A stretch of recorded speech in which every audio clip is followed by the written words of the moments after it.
teve, que teve a amabilidade de aceitar o convite e de vir fazer hoje a sua conferência apresentando o projeto. Temos também a moderação do arquiteto Mário Benjamin, que irá ser o moderador desta conferência. Uma vez mais agradecer a todos os presentes, agradecer à Ordem do Alentejo e do Algarve a colaboração e a participação. Passo então agora a palavra ao arquiteto Mário Benjamin.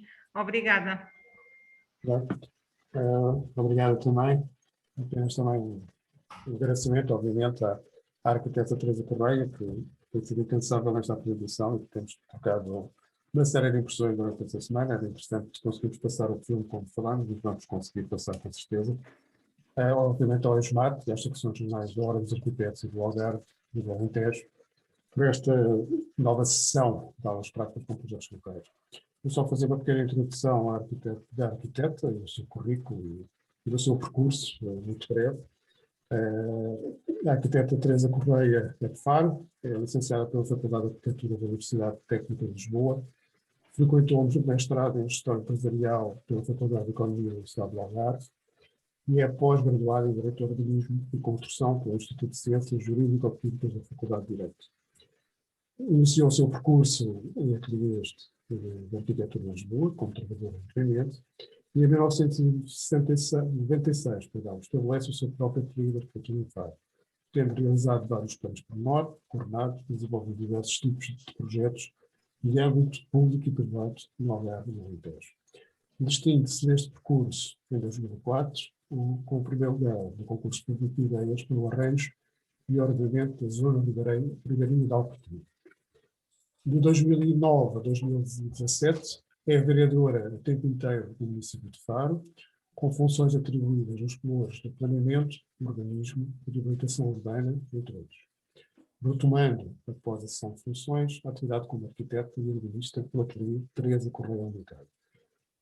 Vou passar agora a palavra à arquiteta Teresa Correia, que nos vai apresentar o plano pormenor industrial de Santa Margarida de Vila. Obrigado. Para já gostaria de cumprimentar a todos e agradecer o convite que me foi feito. Eu, na verdade, sinto-me honrada por este convite e, portanto, dentro da minha modesta capacidade, vou tentar transmitir mais os conceitos que levaram à concepção do plano pormenor do que propriamente uma obra, digamos, de arquitetura como uma peça ou um objeto. Neste caso, vai ser um pouco diferente, penso eu, as minhas apresentações, a minha apresentação, porque o objeto é o planeamento, é o plano pormenor. E, portanto, é uma situação, digamos, que tem mais a ver com a forma como nós pensamos o território e não tanto como o objeto de arquitetura por si só. Não sei se me estão a ouvir, se me estão a ver, se está tudo bem. Eu começaria então por partilhar, não sei se me é permitido partilhar aqui um PowerPoint que eu gostaria, vou tentar compartilhar. Sim, pode. Pronto. Não sei se estão a ver, gostava só de confirmar que estejam a ver bem. Sim. Eu estou a ver. Pronto. Eu vou tentar abrir, eu não sei se é possível, me disseram que provavelmente não vou conseguir fazer ainda dentro da apresentação. Vou tentar abrir assim. Não sei se estão a ouvir agora bem também. Sim. Sim. Pronto. E o índice, estão a ouvir o índice? Sim, está tudo. Está, pronto. Então, eu vou estruturar a minha apresentação num enquadramento regional e local. Portanto, primeiro vou fazer um bocadinho uma visão histórica de como é que se construiu este plano pormenor. Portanto, eu posso dizer que a minha atividade centrou-se, entre várias outras coisas, em planeamento, em planos de pormenor, mas a verdade é que este plano foi o único que conseguiu ser executado. Portanto, começa por dizer que escolhi este plano, apesar de ser um plano que já tem bastantes anos, portanto, tem alguns anos mesmo. A verdade é que é uma situação rara em que se consegue fazer a execução do plano. Portanto, vamos começar com o enquadramento regional, o enquadramento local e o que é que de facto obriga no planeamento à constituição das equipas e quem elas são, a caracterização e a diagnóstico dos vários setores que combinam para poder dar uma proposta, uma apresentação da proposta, efetivamente, e depois distinguir o que é que são elementos fundamentais de um plano, o que é que são elementos complementares e, por fim, gostaria de apresentar o filme da zona, digamos que foi um filme sobre em drone, que mostra bem a área em causa. Portanto, fazendo aqui uma pequena retrospectiva, isto é uma área promovido, foi um plano pormenor promovido pelo município de Tavira, em que o município de Tavira lançou um concurso público. Portanto, naquela altura ainda lançavam muitos concursos públicos, coisa que agora não se acontece tanto, em 1998, e efetivamente a Câmara tinha a intenção de avançar com a execução de um parque industrial e, portanto, lançou esse concurso para efeitos de plano pormenor. Eu concorri, era na altura muito jovem ainda, e, portanto, o que é certo é que ganhei com a equipa multidisciplinar que eu tinha na altura. Recording in progress. Não sei se me estão a ouvir. Estamos. Estamos. Há algumas interferências, pediria para desligarem os microfones. Ok, obrigada. Pronto, isto depois foi feito ao mesmo tempo o plano pormenor e foi também eu estou a ouvir bem eco, não sei se me estão a ouvir bem, um contrato também para a realização das obras de urbanização. Portanto, fizemos os projetos de execução simultâneo com o plano pormenor, o que é uma coisa também muito excepcional. Depois, em 2001, foi feita a discussão do plano, depois, ao mesmo tempo, meteu-se o estudo de impacto ambiental, portanto, temos que dizer que este projeto de parque industrial obriga um estudo de impacto ambiental, que também só surgiu, já o plano estava em curso, digamos quase na fase final do plano é que foi discutido e é que se avançou ao estudo de impacto ambiental, e depois, por último, houve uma série de retificações aos projetos de obras de urbanização decorrentes do estudo de impacto ambiental. Em 2006, 2005, 2006 fez-se as correções aos projetos de obras de urbanização. Depois houve uma contratação para a execução dos depósitos de água que eram necessários executar. Houve um lançamento da empreitada em outubro de 2006. Depois houve assistência às obras entre 2008 e 2010, 11 por aí. E depois ainda houve uma alteração ao plano pormenor, que entretanto está em vigor e que já não corresponde à versão inicial. Portanto, isto é tudo para chegarem à conclusão que o processo no planeamento é extremamente longo, pesado, e até se ver qualquer coisa concretizada, desde 1998 chegámos a 2010, 11, para termos obra feita, e quando é que se começou de facto a executar as vendas dos lotes. Portanto, a partir de 2010, 11, 12 é que se começou a vender lotes. Portanto, eu quero dizer que, de facto, é preciso ter uma espécie de persistência e de resiliência para conseguir, digamos, levar a bom porto um projeto desta dimensão. Em termos de área do plano pormenor, portanto, passando agora para o enquadramento regional e local, o plano pormenor dá para ver aqui para esta imagem, que é uma imagem do Google Maps, está localizada entre o nó da 125, Serventia a Tavira, e digamos, entre a Via do Infante e Tavira, portanto está numa localização próxima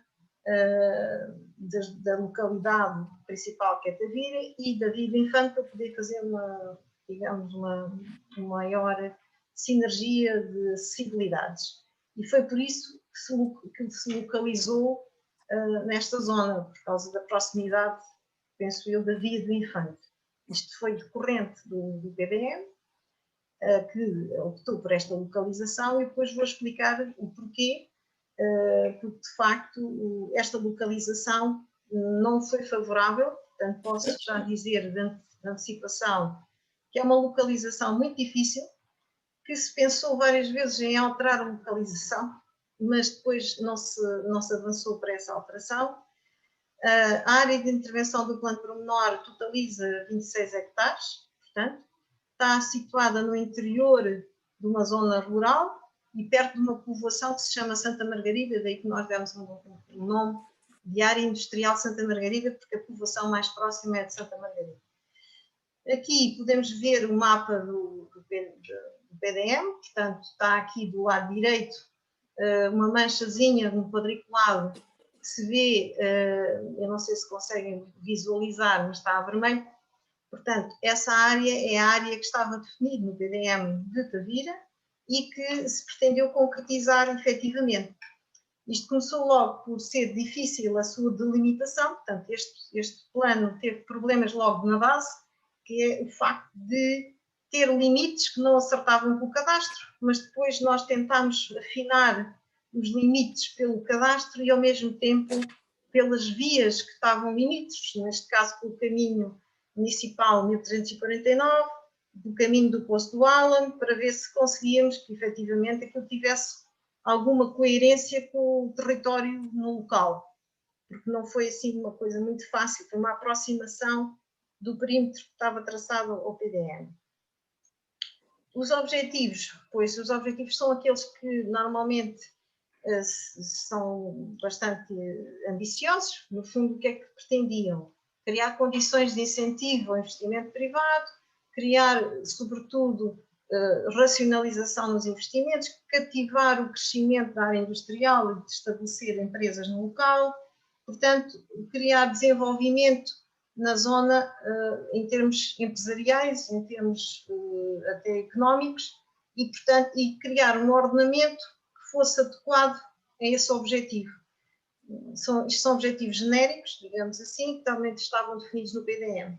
Também em termos de objetivos específicos, tínhamos alguns objetivos que era deslocalizar as indústrias que estavam dentro do aglomerado urbano de Tavira e localizá-las naquela nova área. Portanto, criar uma opção e uma alternativa no concelho e nos outros concelhos limítrofes também, criar opções de alternativa de localização de vários tipos de indústrias. Em termos de enquadramento legal e equipamento multidisciplinar, para fazer este tipo de projeto, este tipo de plano, isto não se faz com uma cabeça só, obviamente. Portanto, enfim, eu coordenei a equipa, mas até por lei, de acordo com a legislação, é obrigatório mesmo ter uma equipa multidisciplinar para que isto funcione. E neste caso nós tínhamos um engenheiro, Hidálio Louro, que era responsável pelas infraestruturas viárias e também tem habilitações, qualificações. Tínhamos 2 arquitetos paisagistas, na altura em que eu concorri, que é o arquiteto José Brito, por acaso hoje está na CCBR, e o arquiteto Carlos Bragança dos Santos, também era um excelente arquiteto, que eram mais velhos que eu na altura, porque eu era muito jovem na altura quando concorri, e posso dizer que estes 2 senhores, o Brito e o Carlos Alberto Bragança, deram-me muito apoio na altura em que eu precisei para fazer um trabalho deste calibre. A engenheira Hilda Rafael também era uma engenheira eletrotécnica que depois, enfim, mais tarde acabou por ser substituída. O doutor António Carvalho é sobretudo geógrafo, era um geógrafo e de facto é importante ter um geógrafo no planeamento, parece que não, mas faz sentido, porque dá uma visão muito mais global a nível da socioeconomia, digamos assim, e isso está subjacente à estratégia de um plano. Portanto, um plano tem sempre uma estratégia e neste caso há um enquadramento mais amplo. E depois temos também uma jurista, porque no final temos que ter um regulamento que traduza de forma correta as opções do próprio plano.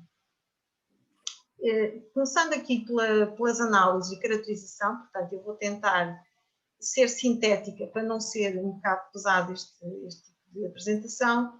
O que eu quero dizer é, uma das questões que nós colocámos foi saber que tipo de indústrias é que poderiam ir para ali, por exemplo.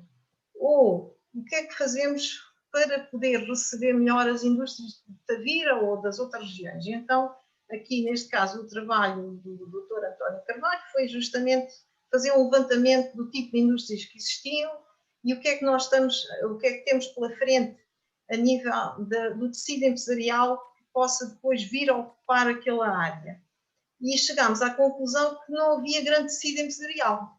E, portanto, o que se passou foi que, a uma dada altura, tínhamos que perceber que não só a atividade no Algarve é uma espécie de pouco desenvolvido do ponto de vista empresarial. Temos poucas indústrias, não quer dizer com isso que não devemos as receber, e se houvesse mais parques industriais, se calhar até poderia haver maior número de indústrias, porque também, na verdade, isto é um estímulo à criação de maior, enfim, ou pelo menos à instalação das empresas.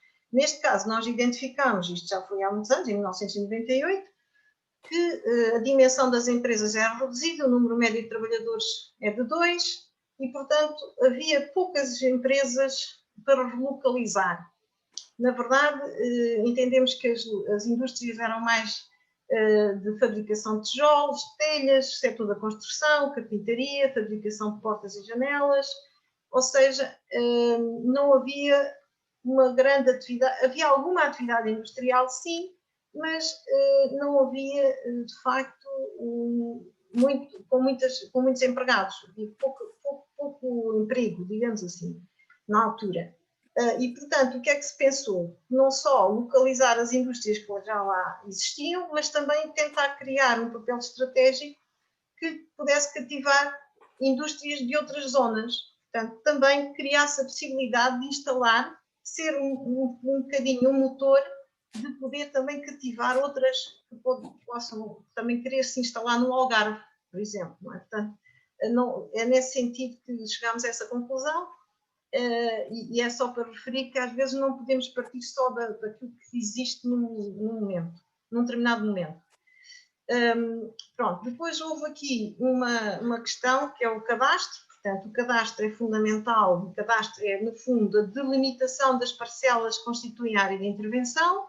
Dá para perceber aqui, por esta área de intervenção que está aqui na imagem, que está um bocado reticulado. Portanto, tínhamos parcelas muito reticuladas, algumas que são de grande, algumas têm alguma dimensão. Portanto, há aqui um senhor que era o único proprietário de 12 prédios que estavam lá e, portanto, neste caso em concreto, ao contrário de outros planos de pormenor, a Câmara tinha uma intenção muito clara de adquirir os terrenos.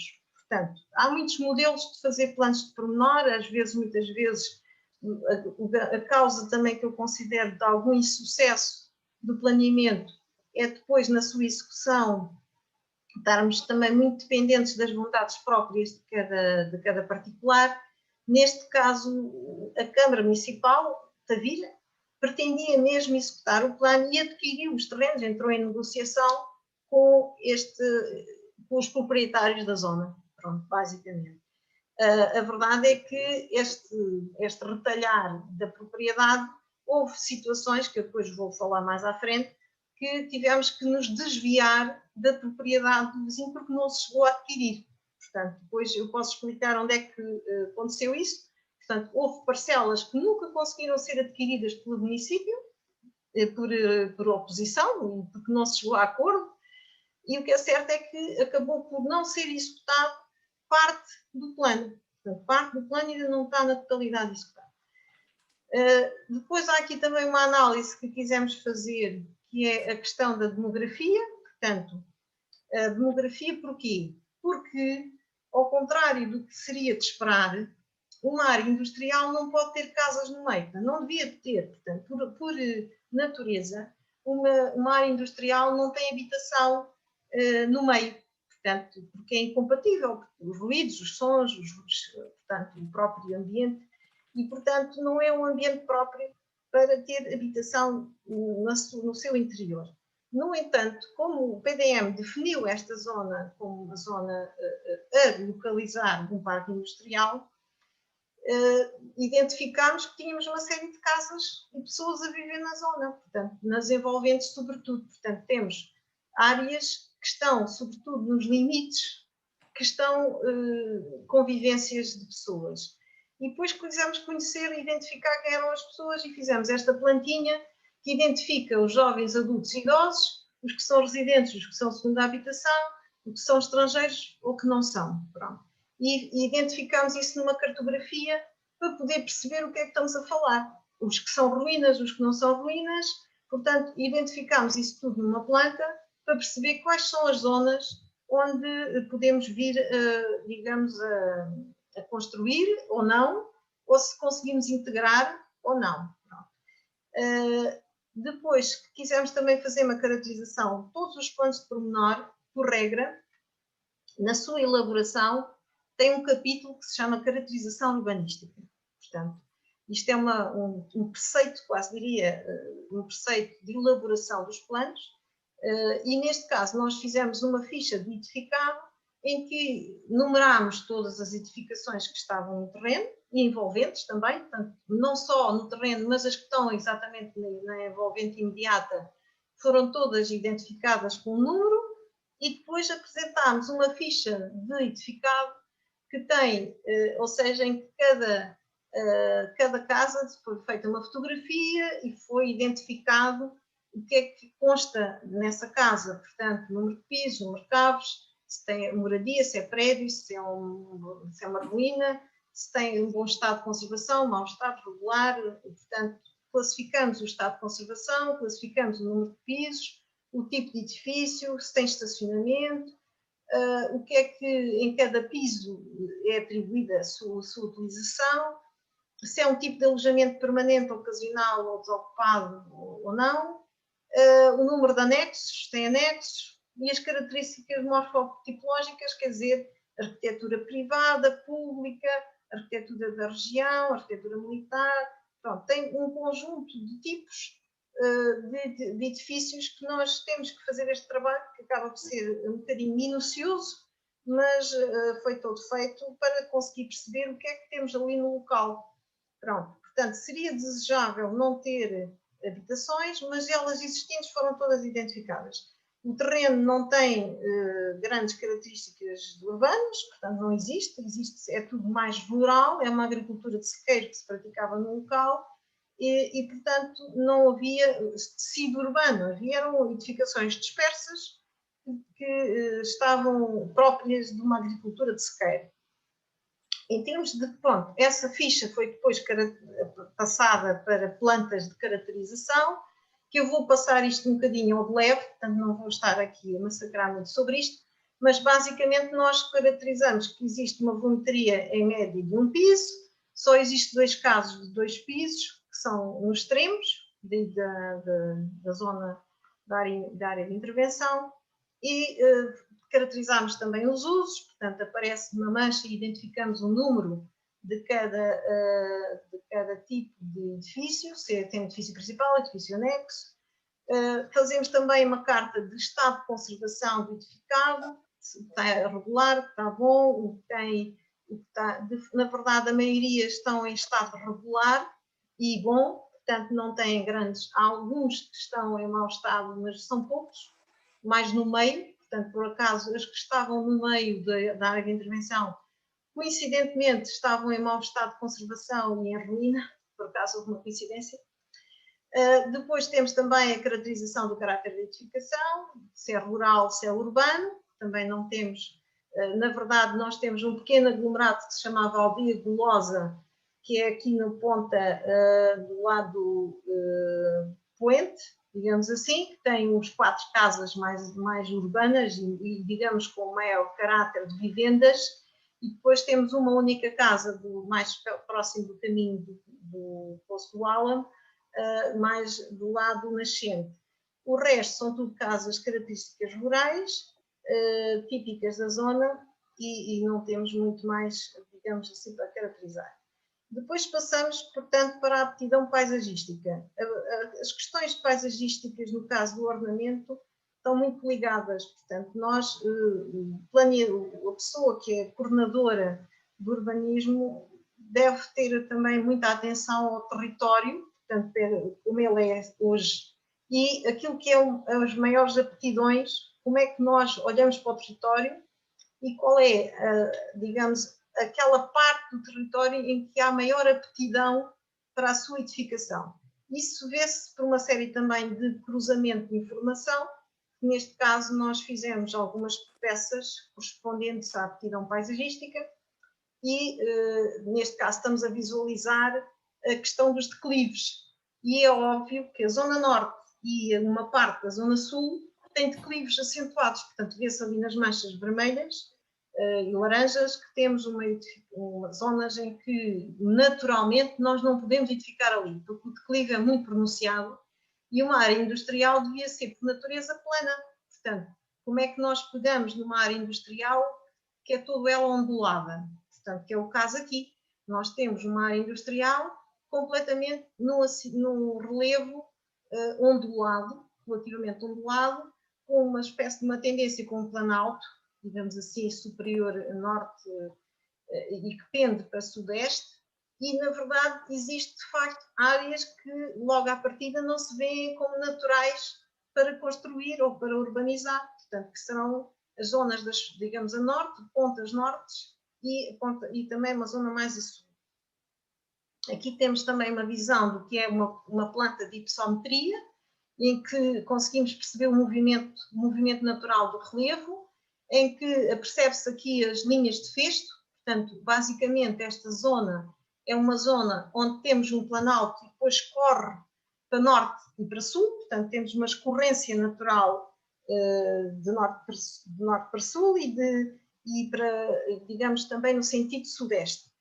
O que quer dizer que, muito provavelmente, as cotas mais altas será aquelas que terão mais significado do ponto de vista até das vistas paisagísticas que nós podemos tirar partido também delas. E por outro lado, também temos as linhas de água que também deveriam ser respeitadas, ou tanto quanto possível, deveríamos respeitar as linhas de água. Portanto, isso foi tudo refletido nas plantas, nestas plantas de caracterização, para poder perceber qual é a situação em que o terreno está, para não estarmos a ir contra, a violentar o território do ponto de vista também dos seus aspectos naturais. Aqui temos também o que é que significa a utilização de uma planta que mostra a utilização atual do solo, que na verdade isto foi em 1998, cá está, isto está totalmente diferente, o que dá para perceber que tínhamos manchas de pomares de sequeiro, que estão aqui caracterizadas, amendoeiras, alfarrobeiras, oliveiras. Portanto, temos as culturas que de facto existiam na zona, que era um pomar de sequeiro naturalmente, concebes, digamos assim, que delimitavam as parcelas, e esta planta, por acaso, mostra bastante bem quais são os usos da zona em que nós nos encontrávamos. É, sobretudo, de facto, um terreno de um sistema agrário, pomar de sequeiro típico do Barrocal, digamos assim. Depois temos também aqui uma identificação em termos de humanização, o que é que o homem fez no território que pudesse ter algum significado, ou o que é que foi alterado pelo homem e pela natureza humana.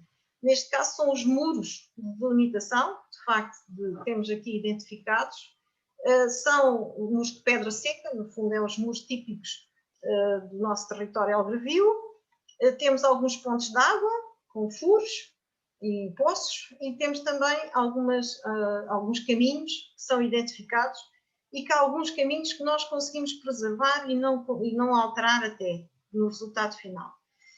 Pronto, em termos de percepção visual, como é que nós vemos, estando naquele local, como é que apreciamos, como é que é a paisagem e as vistas, estando no próprio local. Esta imagem mostra, digamos, as setas, é o sítio para nós termos visibilidades, e de facto há grande parte da zona central da zona da área de intervenção tem vistas panorâmicas de grande qualidade, de facto, estamos no topo, no planalto, portanto estamos a ver tudo à volta, tanto do lado a norte como do lado sul, estamos, digamos, numa zona de privilégio do ponto de vista paisagístico, diria assim, e portanto até chega a ser um bocadinho, na altura discutimos isto, achávamos que, que era um bocadinho de desperdício pôr uma área industrial no topo do planalto, porque as vistas eram realmente muito boas.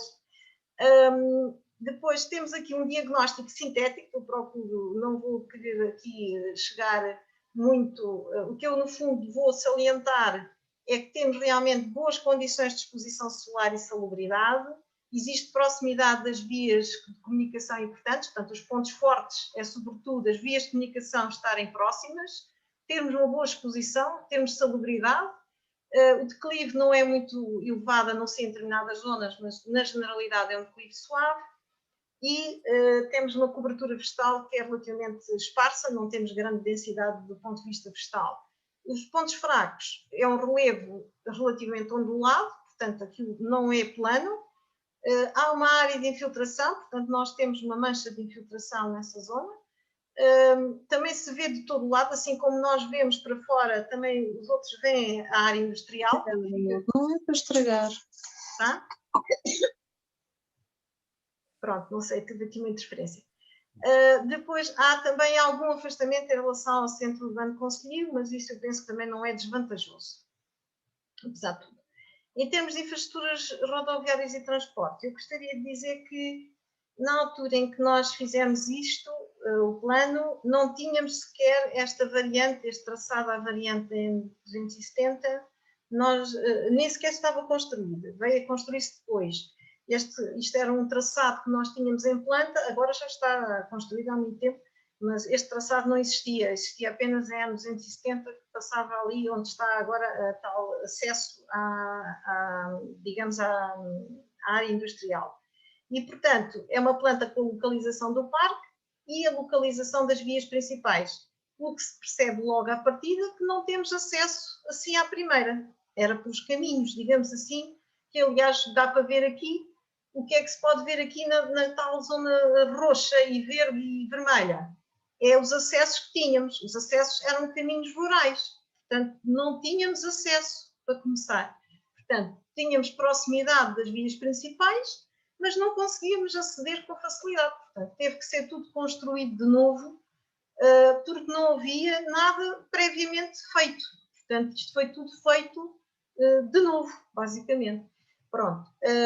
Mas isto foi identificado, este problema, e também foi identificado qual seria o melhor percurso para conseguir criar uma via estruturante à zona. Portanto, esta linha vermelha que estão a ver aqui liga a N270, que não sei se estão a ver em azul, portanto, a N270 que foi depois desclassificada, antigamente era a N270, depois entrou no processo de desclassificação, de passagem para o município, e nós tivemos que identificar qual seria o melhor ponto que não criasse problemas às pessoas que estão na aldeia de Santa Margarida e, ao mesmo tempo, o melhor acesso do ponto de vista viário, que conseguisse aceder à zona sem qualquer problema, porque ela também não existia. E, portanto, isso foi pensado com várias alternativas e, neste caso, consideramos que esta linha vermelha seria aquele que tinha, digamos, de acordo com estes 3 princípios que aqui estão, a melhor opção para poder aceder à zona e também sair, que é o princípio da economia, não termos, digamos, irmos direto ao local, não ter grandes custos, menos custos, um percurso mais curto, e os princípios da cobertura da zona, que é na mesma via conseguirmos apanhar a zona principal, ou seja, conseguirmos apanhar a área na sua totalidade, de uma vez só, estruturando uma via principal. Depois, também os princípios da homogeneização, que é a homogeneidade, que é o respeito pelo cadastro e também que não houvesse, digamos, uma grande interferência do ponto de vista viário da parte do seu exterior. Depois, por último, para terminar esta fase de caracterização, para ajudar à situação, que já de si não era fácil, tínhamos 2 linhas de alta tensão a cruzar toda a área de intervenção. E, portanto, estas linhas de alta tensão, uma delas é extremamente importante, que é a linha de LI 60-122 de Estreito da Vira, que é a linha maior. A outra é de média tensão, que depois realmente foi retirada, mas esta linha de alta tensão constituía uma servidão extremamente exigente do ponto de vista das construções e das infraestruturas que possam estar por baixo e constitui uma restrição à construção, efetivamente, e não é uma situação fácil, inclusive, de remover, porque é uma linha que tem grandes dificuldades até de se poder mexer. Portanto, a verdade é que esta linha de alta tensão foi também muito condicionou bastante o desenho, portanto, obviamente, e tivemos que integrar dentro do desenho urbano. Pronto. E eu passava, então, neste caso, à apresentação do plano. Pronto. Estando aqui, tentando, só para vos dizer que tudo o que viram para trás foi para conhecimento mais próximo da zona, da área, e depois resultou numa proposta de desenho. Esta versão que eu estou aqui a passar foi a primeira versão do projeto, ok? Não corresponde agora à versão atual final, mas como foi a primeira, eu penso que interessa para perceber um bocadinho como é que isto foi feito. E então, basicamente, nós podemos ver, eu não sei se consigo apontar com o cursor, se veem o cursor, se não. Eu tenho aqui uma via principal, que é esta aqui do meio, que é a tal via que liga a uma via de serviço a Tavira, que é aqui pelo Poço do Alam, portanto, entra na zona que nós pensámos que seria a melhor forma de ligar a N270, entra, digamos, a poente daquele conjunto de casas, portanto, entra sempre numa área que esteja fora, que não, digamos, danifique as estruturas existentes, e depois temos duas rotundas principais que direcionam, digamos, de acordo com a linha de festo, consegue organizar o espaço na sua maior dimensão, na sua maior centralidade, portanto, ou seja, é um eixo central que está pontuado com dois pontos de referência, que são duas rotundas, uma aqui mais a poente e outra mais a nascente.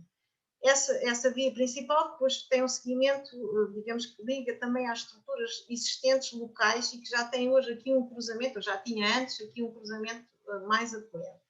E depois dividimos isto por setores, que permitia que esses setores conseguissem abranger quase toda a área que estava disponível, sem grandes zonas, poupando as zonas a norte. Portanto, toda esta zona a norte não tinha condições de poder colocar urbanizações, portanto, poupámos as zonas a norte, poupámos as zonas a sul, que é onde estava também os maiores declives e onde tem as casas, e tentámos colocar, onde identificámos que havia pessoas com edifícios, fizemos manchas em duas fases. No fundo, o plano está dividido, estava e está ainda hoje, dividido em duas fases, a primeira fase e a segunda fase.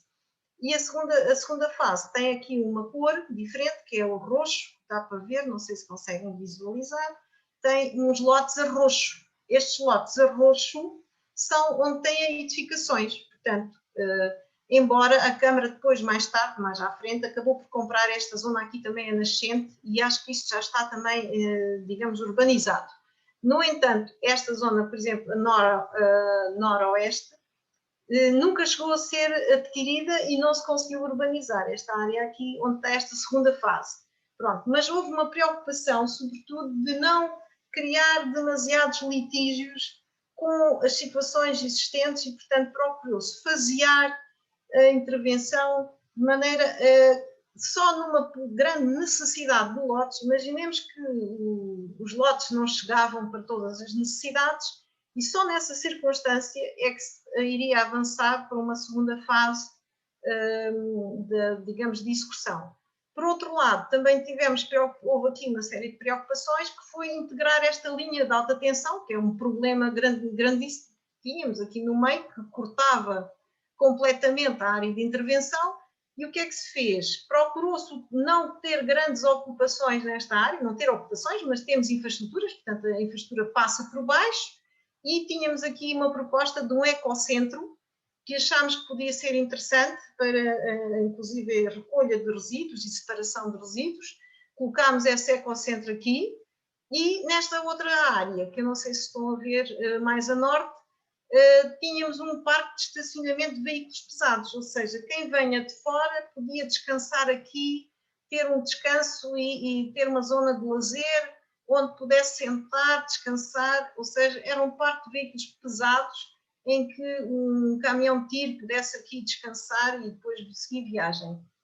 Pronto, depois temos aqui uma outra situação, que era as próprias linhas de água que foram incorporadas. Por exemplo, há aqui uma linha de água que passava aqui mais na zona onde está esta mancha verde, entre os dois lotes, e nós tentámos incorporar essa, digamos, essa linha nesta zona, que cruzava aqui um bocadinho esta área, e então tentámos aqui regular um pouco a linha de água através deste corredor verde que aqui está. Por último, tínhamos também uma preocupação, que é uma preocupação mais urbanística, mais urbana, que é criar um centro. Criar um centro. Nesta zona toda, qual é o nosso centro? O nosso centro é aqui neste topo. O topo da avenida tem um espaço de estadia privilegiado, portanto, em que está com estacionamento ligeiro e com arborização e espaços verdes, e tínhamos lotes destinados a serviços, comércio e serviços. Portanto, estes lotes eram lotes mais urbanos, não eram lotes industriais, eram lotes urbanos. Era um polo de serviços, podia ter também aqui um núcleo de empresas, digamos até um pequeno polo empresarial, digamos assim, porque neste momento os parques industriais, tanto podem ser parques industriais como também têm muito de, digamos, polos empresariais e de negócios e serviços, não é só o tecido puro e duro industrial. Pronto, eu no fundo, sendo assim, gostaria agora de passar aqui algumas imagens. Temos aqui um conceito e a metodologia do projeto.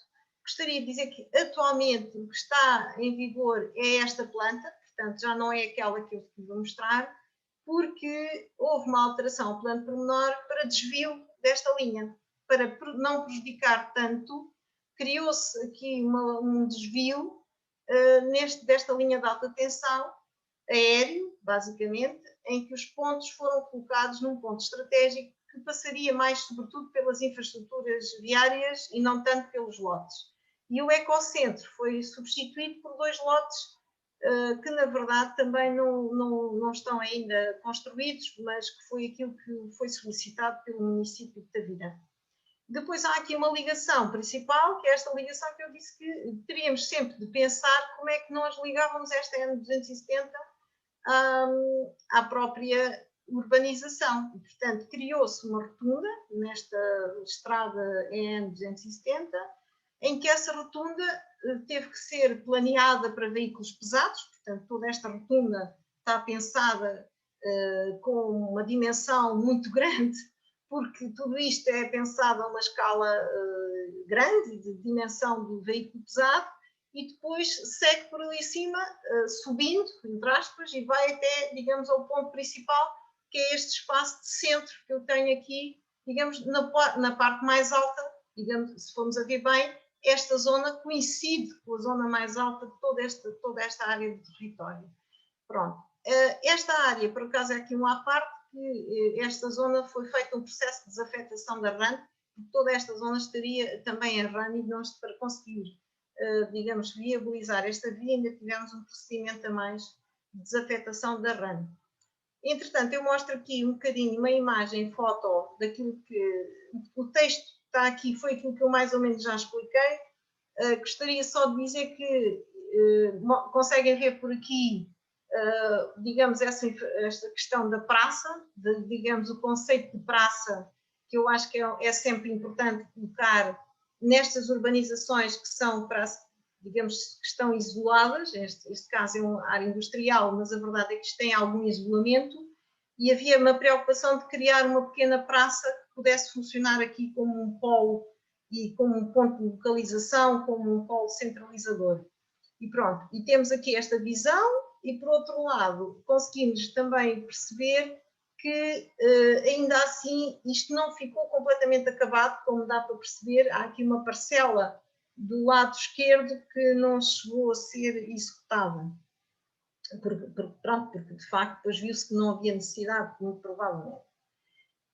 Aqui temos outra visão que mostra a divisão por setores, portanto, ou seja, temos um conjunto de setores que fazem, digamos, um conjunto urbanístico, que se percebe que se vai conseguindo construir um lote aqui, um lote acolá, mas aquilo, no fundo, tudo construído irá ocupar haverá uma regularidade nas edificações. De facto, há aqui uma questão que é sempre a linha de alta tensão, que cruza aqui, que dá para perceber que é um espaço vazio, que é este espaço aqui, digamos, mais à direita, que está vazio propositadamente, porque nós, de facto, temos aqui, a faixa de proteção é de 25 metros, 12 metros e meio para cada lado, o que quer dizer que obstaculiza bastante o desenvolvimento ali daquela zona. Portanto, aqui era outra vez esta visão e queria também referir que esta linha vermelha, que estão a ver aqui, que eu não sei se conseguem visualizar bem, há aqui uma linha vermelha que vai passando por aqui, é a linha do loteamento. Portanto, isto mais tarde foi feito um loteamento, portanto, depois do plano pormenor em vigor, houve um desenvolvimento de um loteamento e esse loteamento não coincidiu, obviamente, não coincidiu com a totalidade da área de intervenção do plano. E, portanto, coincidiu com as parcelas que a Câmara já tinha conseguido adquirir e, basicamente, houve aqui um nicho que foi pena não se ter conseguido resolver, que é esta área aqui, que acabou por ficar sem qualquer tipo de intervenção. Temos também aqui o tal zona da praça, que se dá para ver, com as palmeiras, não é? Não se chegou a construir os edifícios administrativos, que eu gostaria que tivessem sido construídos, assim como restauração, comércio e serviços. Portanto, tivesse havido aqui alguma dinâmica que pudesse criar, pode ser que ainda venha a acontecer, não sei, no futuro, mas era suposto ter havido aqui também um mínimo de empresas, digamos, toda esta zona devia estar aqui com edifícios na sua envolvente. Dá para ver também por aqui as fotos, a imagem da avenida principal, portanto, esta estrutura principal, que conseguimos visualizar não só um perfil bastante grande, em que se vê que isto tem pelo menos 9 metros de largo, e mais um percurso de estacionamento de veículos que podia ficar de um lado ou do outro, e depois nós tentámos fazer uma coisa que foi criar uma barreira verde. Esta, embora não esteja muito verde, por acaso isto na imagem não está muito bonita, esta parte há um corredor que separa a zona viária da zona pedonal. Criámos esse corredor de um lado ao outro, sempre permanentemente acompanhando a área pedonal, ou seja, uma separação clara da zona pedonal, da zona viária com um corredor verde. Pronto, o que está aqui dá para perceber o tipo de usos. Portanto, neste momento, com a alteração ao plano pormenor, nós temos 2 tipos de lotes. Há os lotes destinados à indústria e ou armazenagem, que são estes, digamos, a salmão, meio laranja, meio salmão. Temos os lotes que neste caso a Câmara solicitou que se fizesse mantesse também as indústrias / armazenamento, que eram as iniciais, e depois temos os verdinhos que aqui estão, que são as zonas da tal praça, espaços comerciais / serviços, e depois temos 3 grandes lotes, 3 lotes que são de equipamento, são de infraestruturas. Basicamente temos esta zona aqui, que seria uma estação de serviço, mais perto da rotunda, neste caso nascente. Temos uma zona destinada a etar e a receber as águas pluviais e a fazer aqui o tratamento das águas residuais de toda esta área, que é o lote número 1, e tínhamos também uns depósitos de gás e de infraestruturas que foram colocados mais a nascente neste lote azul. Portanto, estes azuis correspondem a infraestruturas e equipamentos, e depois os outros todos correspondem a lotes de diversas dimensões. Nós tínhamos um critério que é criar uma diversidade de dimensões dos próprios lotes. Portanto, nós queríamos criar diversidade de oferta, para criar tanto para empresas de pequena dimensão como empresas de grande dimensão, para poder ter uma capacidade de alguma flexibilidade na utilização do próprio espaço. Por outro lado, também considerávamos que era importante não colar lotes a lote, ou seja, a implantação não ficar colada, ou seja, em termos de desenho urbano, criar alguma respiração, alguma salubridade, e então os próprios polígonos de implantação não estarem colados uns aos outros, digamos assim, dar um espaçamento suficiente para poder arejar na parte posterior dos lotes. Isso foi tudo respeitado, portanto isso está definido no projeto. Depois, por outro lado, com o estudo de impacto ambiental, também gostaria de dizer que havia aqui antigamente uma fiada de lotes que foi cortado resultante do estudo de impacto ambiental. Nesta zona aqui a sul, toda esta área foi decorrente do estudo de impacto ambiental, foi retirada, embora se mantivesse aqui este lote, que eu nunca cheguei a perceber porque é que eles também não retiraram, mas pronto, nós mantivemos porque não foi exigida a retirada. E depois também quisemos manter alguns caminhos. Portanto, o que dá para ver neste projeto é que os caminhos tiveram um papel que continuaram a manter-se, ou seja, alguns caminhos foram mantidos, outros até foram reforçados. A ligação à aldeia de Losa foi reforçada aqui nesta zona mais afluente. Depois já houve outros caminhos que procurávamos que pudesse ser um usufruto da própria paisagem, portanto, houvesse aqui uma ligação da própria paisagem à envolvente, que conseguíssemos criar percursos alternativos pedonais que não fossem misturados com a zona das principais infraestruturas viárias, digamos assim. E depois houve também aqui uma situação que acabou por criar alguma exigência, que foi um grande depósito de águas que acabou por ser localizado aqui a norte, porque também não havia abastecimento de água aqui nesta zona. Portanto, esta zona estava muito carente de infraestruturas de base. Aqui temos a questão da alteração que foi feita ao plano, portanto, esta alteração deu para perceber como é que foi alterado. Inicialmente tínhamos um ponto que passava aqui a meio o ecocentro, digamos assim, e a Câmara efetivamente quis mexer aqui um pouco na linha para poder libertar esta zona, que é uma zona bastante grande ainda assim, mas manteve a possibilidade do ecocentro, ou seja, na verdade manteve o ecocentro como uma possibilidade de utilização na mesma, mas não ficou vinculado unicamente a esse uso, portanto ficou com alguma flexibilidade na utilização. E depois também foram solicitadas a retirada de alguns caminhos. Nós tínhamos aqui alguns caminhos que atravessavam os lotes a meio, digamos assim, isso foi retirado para unir, para ter a possibilidade de unir isto tudo e fazer daqui um único lote. Portanto, criámos aqui, os caminhos mantiveram-se, mas houve aqui alguma redução desses caminhos, efetivamente, porque, enfim, por uma questão de aproveitamento de áreas dos lotes e de não criar aqui alguns impedimentos ao crescimento dos mesmos. Pronto.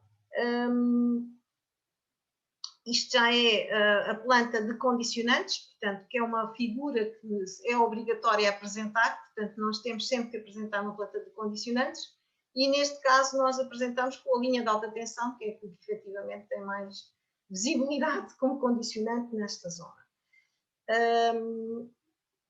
Isto é também a indicação de que tudo foi estudado ao pormenor, portanto, os perfis, há um conjunto de projetos, que eu não fiz aqui a apresentação, mas há um conjunto de projetos de obras de urbanização enormes, de infraestruturas de rede viária, de infraestruturas de águas, esgotos domésticos, tratamento das águas pluviais, etc., que até inclusive houve necessidade de bacias de retenção, e houve também um estudo de próprios declives e da implantação das edificações, que foi tudo retratado, e que eu não vou aqui também apresentar porque torna-se muito maçudo e acho que não vale a pena, não é esse o objetivo. Queria só chamar a atenção que o caso do índice bruto e o pós-bruto é uma das questões que em qualquer plano é importante frisar, que é preciso ter em conta o que é que significa um coeficiente entre área total de implantação sobre área total de intervenção. Portanto, isto é uma linguagem que eu não sei se os alunos estão habituados a isto, mas o IOS e o COS é uma das parâmetros de referência, que são índices urbanísticos que temos sempre que controlar, e, portanto, eu só queria introduzir esta questão. Portanto, o índice não é muito elevado, é 0,45, portanto, não é um COS muito elevado, e o índice de implantação também não é muito elevado, mas pronto, é só para terem noção do que é que isso significa. Por último, gostaria só de relatar que o que é que consta, o que é um plano pormenor. Portanto, o plano pormenor está definido na lei, isto é só para, enfim, mais para os alunos, as pessoas que estão nesta área já a trabalhar sabem que o que é que são elementos fundamentais e o que é que são elementos complementares. Os elementos fundamentais de um plano pormenor é composto por um regulamento, um planta de implantação, que vimos atrás, que eu já mostrei, a planta de condicionantes, que mostra as servidões e restrições de utilidade pública, nomeadamente a linha de alta tensão neste caso. O plano pormenor é também acompanhado por um relatório técnico, que fundamenta as soluções, que aqui tentei sintetizar nesta conversa, mas é um bocadinho difícil sintetizar uma coisa desta dimensão.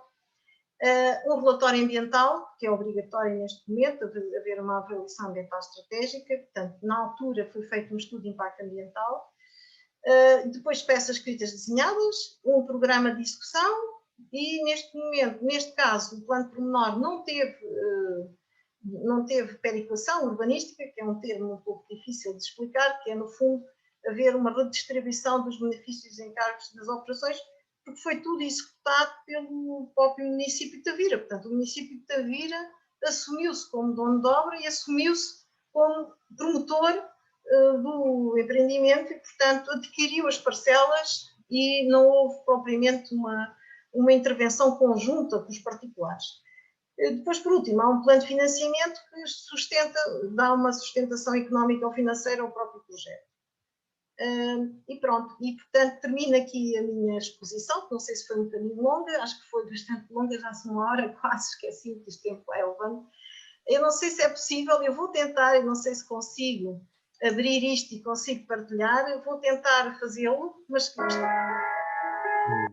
não sei se alguém consegue me dizer se está a ouvir ou não. Não está a conseguir.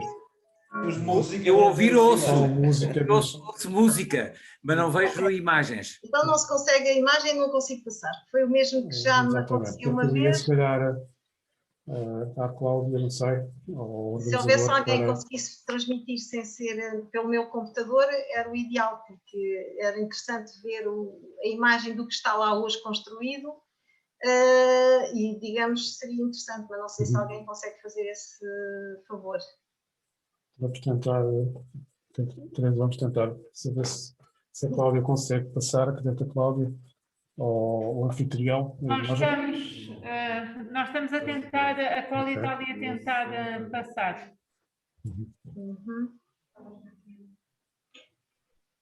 Eu se calhar vou desligar aqui o compartilhamento, não é? Sim, exatamente. Pronto, para evitar estar a passar coisas que... A Cláudia está a sugerir tentar abrir o vídeo noutro sítio e depois fazer a partilha pelo...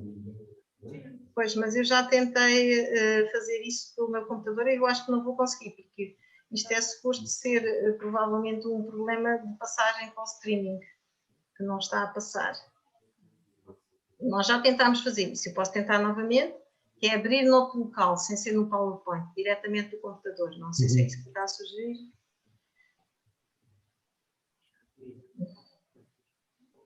Não sei se me conseguem ouvir, se não. Estamos a ouvir, estamos a tentar. Posso tentar também, mas não acredito.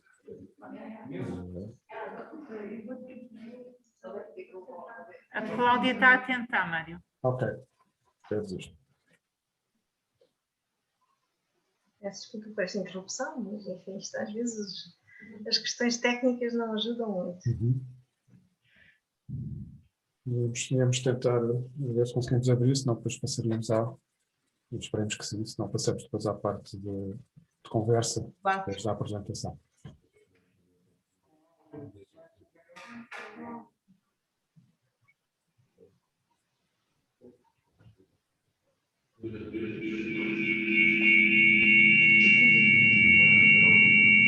Nós estamos a ver a imagem.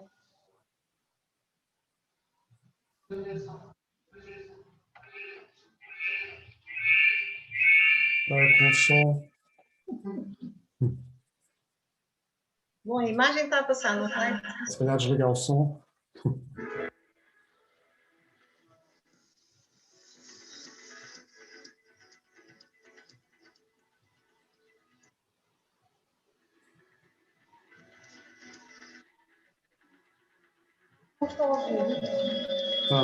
Está com algumas interferências na imagem, mas consegue visualizar.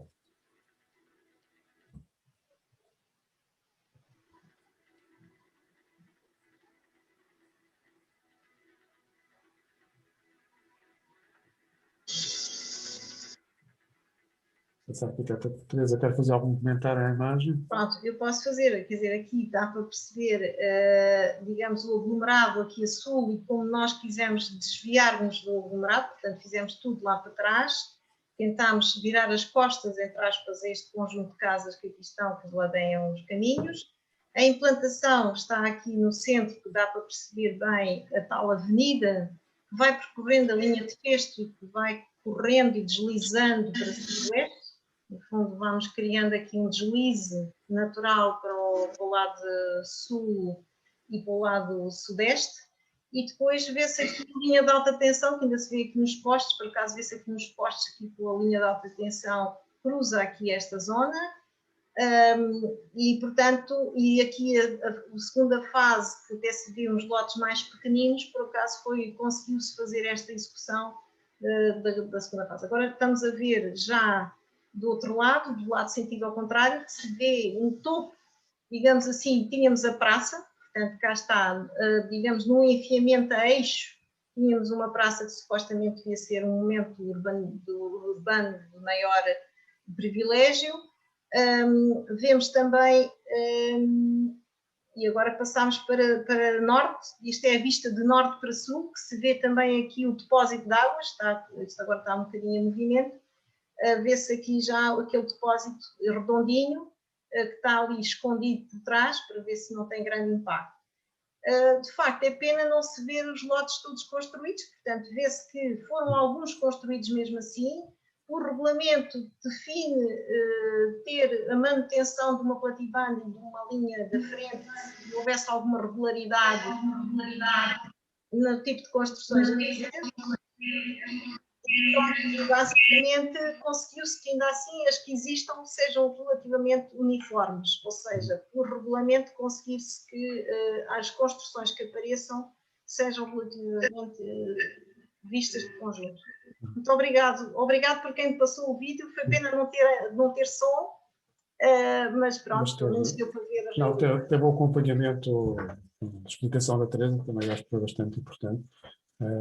Queria agradecer também à Teresa de Correia pelo exemplo que nos trouxe. Acho que foge um bocadinho do parâmetro e demonstra qual é a dificuldade da discussão num plano pormenor desta natureza, sobretudo, com toda a sua complexidade, com o seu tempo de discussão, não é? Estamos a falar de quase 2 décadas de discussão, de concretização, desde a iniciativa do promotor até a sua discussão, até a sua apresentação, portanto, é demasiado tempo, é um processo moroso, com diversos percalços, com diversas solicitações, com diversas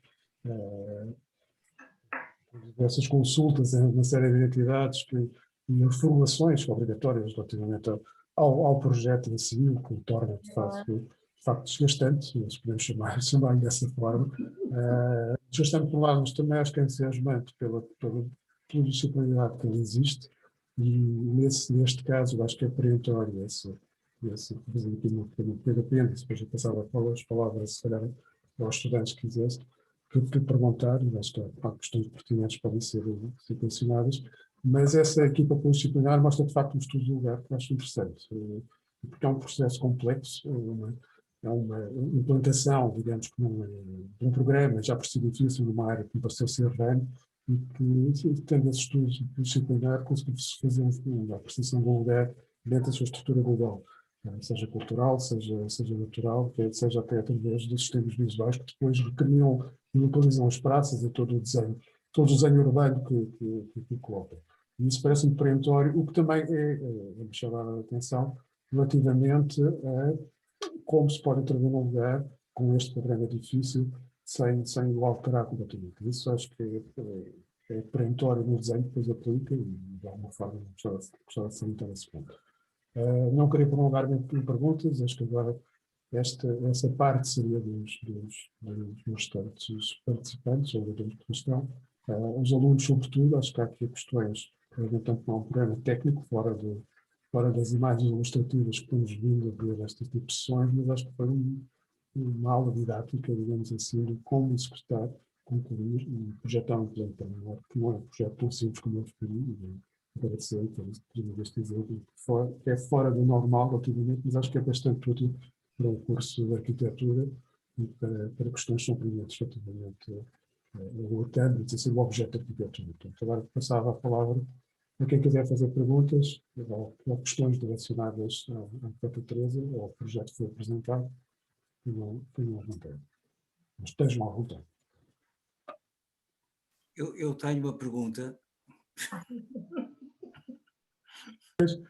Tenho duas. Ok. Em primeiro lugar, não sei se sou eu, se é o Nuno Rio. Passa a palavra ao Luís.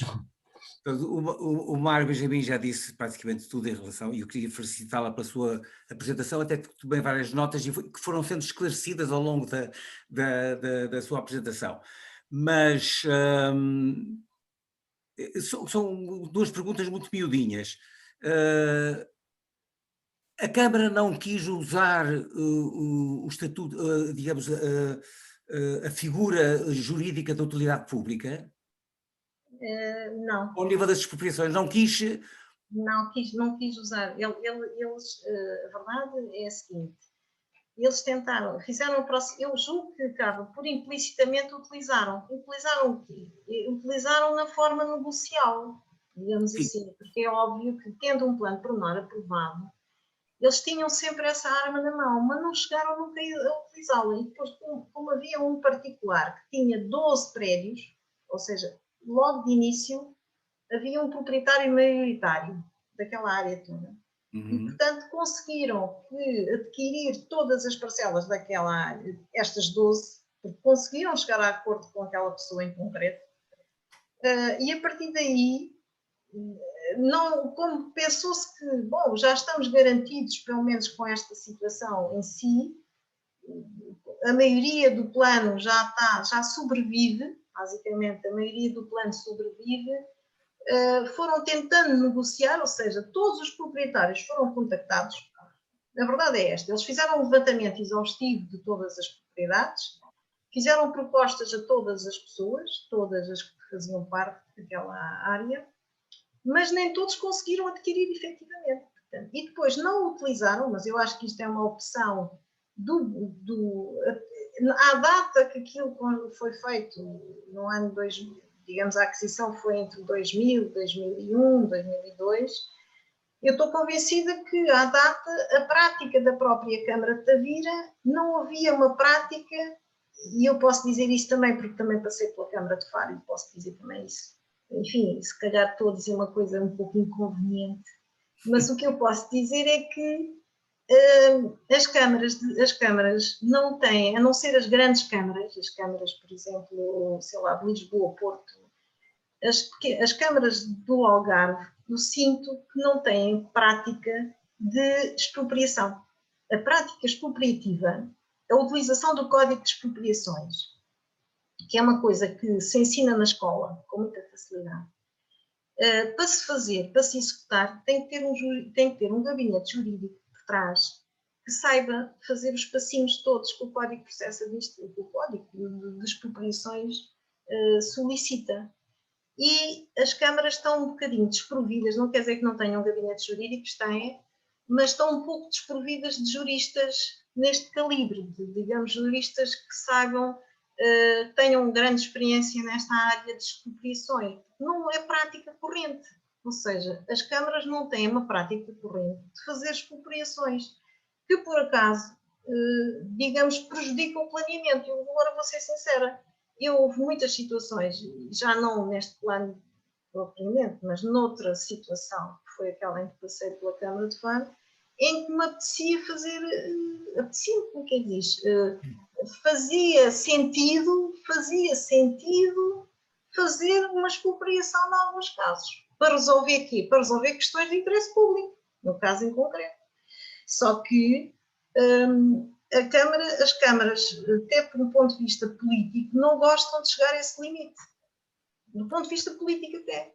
Portanto, eles não gostam de estar conotados com ações de mão forte, de mão pesada, digamos assim. E, portanto, se puderem sobreviver sem ter que fazer isso, passam. Portanto, e foi o que aconteceu aqui. Portanto, eles conseguiram a maioria do terreno, deram a volta à situação, a rotunda ficou ali meio cortada, como dá para perceber nas imagens, vê-se uma rotunda cortada ali num pedaço, que até chega a ser ofensivo ver a rotunda ali cortada, mas não chegaram ao fim, não avançaram com o processo expropriativo. E pronto, e ficou assim. Portanto, entretanto, parte dos lotes também está executada, outra parte não está. Como a necessidade dos lotes também não é assim muito grande, se fosse uma necessidade assim muito grande, eles teriam de avançar. Mas como não houve necessidade por ir além, portanto, por enquanto não avançam. Pronto, acho que consegui explicar. Não sei. Não, explicou muito bem, e muito obrigado pela sua resposta. No princípio da minha carreira profissional também trabalhei numa Câmara Municipal de Gaia, isso foi no século passado. É que não deve estar muito diferente. E as câmaras tentavam sempre evitar, obviamente, a expropriação por utilidade pública, porque era sempre preferível chegar a um acordo. Independentemente dos votos e das eleições seguintes.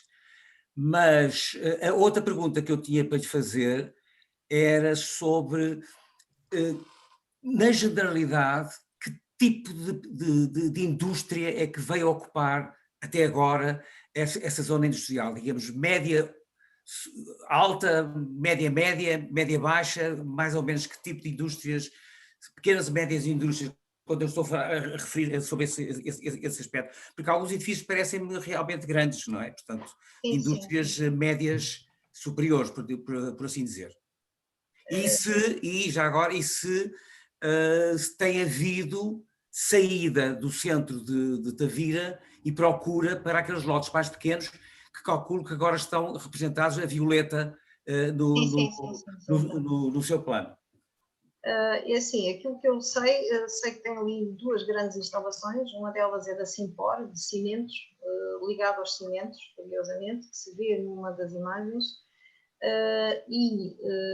há uma grande área também ligada à logística e ligada à armazenagem de produtos, penso que até alimentares. Depois vê-se muitas pequenas construções que eu julgo que são indústrias mais pequenas, portanto, eu não sei se chegarão a ser grandes, não são muito poluidoras, julgo eu, é tudo à base das carpintarias, das oficinas, portanto, são pequenas indústrias que ali estão, na maioria, pronto, e há também uma procura, sobretudo pela logística, que eu acho que é um problema que se devia ter tratado até a nível do Algarve. Por acaso, nós não temos muitos espaços de caráter logístico, que é um bocadinho diferente da indústria. A indústria é transformadora, mas a logística é uma carência que nós temos em geral. Nós não temos espaços disponíveis para armazenagem e armazenagem de comércio grossista, por exemplo. E eu acho que isso foi uma das opções que aconteceu ali, que está a acontecer ali também, ou está a acontecer na maioria. Agora, em termos desse pormenor, se chegou a haver muitas relocalizações, eu francamente nesse aspecto não consigo dizer, porque eu depois afastei-me um bocadinho, portanto, ou seja, estive aqui em Faro, e enquanto eu estive aqui no município de Faro, afastei-me um pouco sobre não acompanhei, e portanto não consigo dizer quantas ou se houve relocalizações. Portanto, eu presumo que naturalmente elas acabam por acontecer, mas não consigo efetivamente afirmar quais foram as que está... pois está aqui. Exato. Obrigado. Muito obrigado. Obrigada. Pronto, não sei se consegui. Obrigado, Luís. Vou passar agora ao Nuno Rio. Agora vez. O Luís fez 3 perguntas em 2, mas tudo bem. Olá a todos, eu vou resumir. Em primeiro lugar, eu queria dar os parabéns à Teresa pelo projeto, porque em 1988 não era nada fácil fazer isto, e em particular quando se é um jovem arquiteto, é preciso ter muita coragem para chegar ali e propor um projeto industrial desta dimensão. E não é só preciso coragem, também é preciso competência e capacidade técnica para o fazer e levá-lo em diante. Eu recordo-me perfeitamente do ano de 1988, foi o ano em que eu recebi o meu primeiro computador, tinha 8 anos de idade, era um ZX Spectrum, que eu usava para fazer planeamento. Aliás, eu usava aquele computador para fazer pistas de automóveis. Antes do Ricardo Pina fazer o autódromo do Algarve, já tinha feito vários no ZX Spectrum.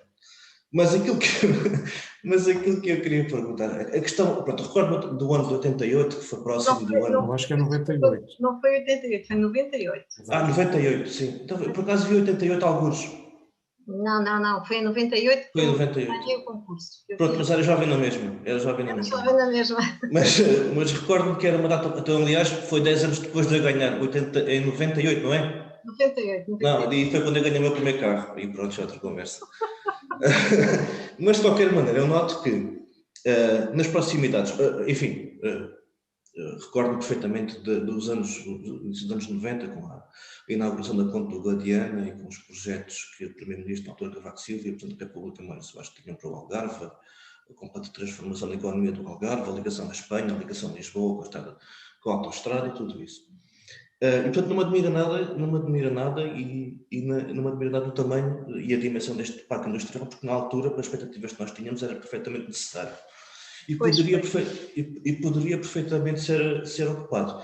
E porquê é que eu acho que poderia ter sido ocupado? Porque se nós andarmos mais ou menos 1 km para a nascente, eu não conheço a zona, estou aqui a ver através do Google, nunca lá fui ao parque industrial, mas mais ou menos 1 km meio para a nascente existe um parque comercial grande, onde está o centro comercial, onde tem um parque de feiras e exposições, enfim. Pois, em termos esse foi outro projeto que também tive.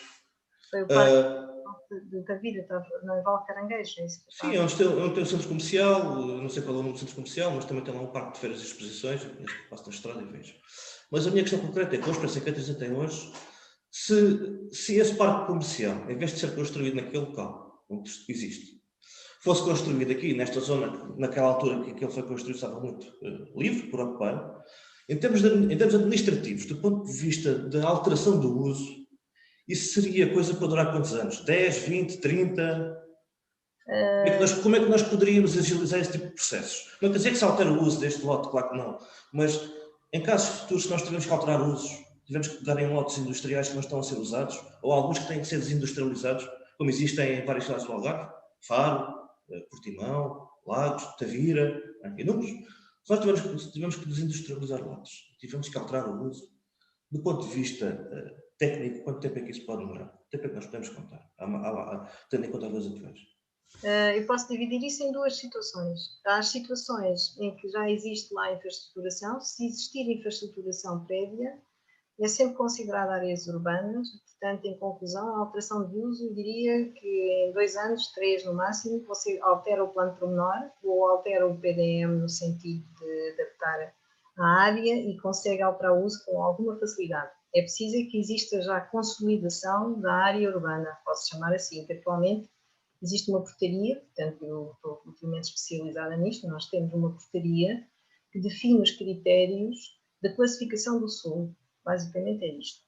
Todos os atuais PDMs, as revisões dos PDMs estão a ser feitos neste momento, em termos de revisão, para voltar a atribuir novos critérios de solo rústico e solo urbano. Neste momento chama-se rústico e urbano. E, basicamente, quando nós já temos áreas consolidadas, como é o caso, neste caso, as áreas antigas, áreas industriais e a reconversão das áreas industriais, porque eu dou-me a ideia que a pergunta que você está a fazer é se nós conseguimos reconverter áreas que, na verdade, ou já estão obsoletas, ou não foram construídas, ou não foram aproveitadas. Exatamente, era mais as obsoletas. As obsoletas têm infraestruturas industriais pesadas, não é? Pesadas, e agora neste momento tem que ter uso, não é? Devem ter uso. Exatamente. Existe a possibilidade, aliás, está definido, houve até um determinado momento, estímulo da parte de financiamentos para as reconversões das antigas áreas industriais, chamadas reconversão de áreas industriais. Até havia uma linha nos orçamentos dos governos para a atribuição, isto agora estou a puxar mais por causa do facto de ter passado por outro lado. Eu estou a pensar no Faro, na zona da Moagem. Na Faro, por exemplo, também estou a pensar nessa, porque essa também... Pronto, estamos em sintonia. Estávamos a pensar nessa, e porque esta é muito evidente, portanto é uma área que necessita efetivamente de reconversão, efetiva, e o que eu posso dizer é possível fazer, sendo uma área consolidada, é relativamente pacífico, ou seja, não é nada que vá ferir uma ocupação de solo disponível. Portanto, aquela é uma ocupação de solo já infraestruturada, portanto está ocupada, está dentro do perímetro urbano e é passível de ser alterado, basta que haja ou uma alteração de PDM ou uma alteração de plano, através de plano pormenor. Portanto, o instrumento de execução é que pode ser variado. E neste caso seria aconselhável fazer um plano pormenor, talvez, um plano de urbanização. Porquê? Pela escala. Portanto, porque é que se distingue? Porque é que a gente opta por um ou por outro? Pelas necessidades de escala, não é? Portanto, nós podíamos, pela escala, definir um melhor desenho urbano para aquela zona que merece, porque também é importante, no caso em concreto de Faro, a área é merecedora de um cuidado especial por causa também da sua própria localização, que está na margem de uma zona protegida. E, portanto, no caso em concreto, eu acho que é muito fácil fazer isso. Em termos técnicos, o que posso dizer é muito fácil fazer. Pronto, 2 anos, 3.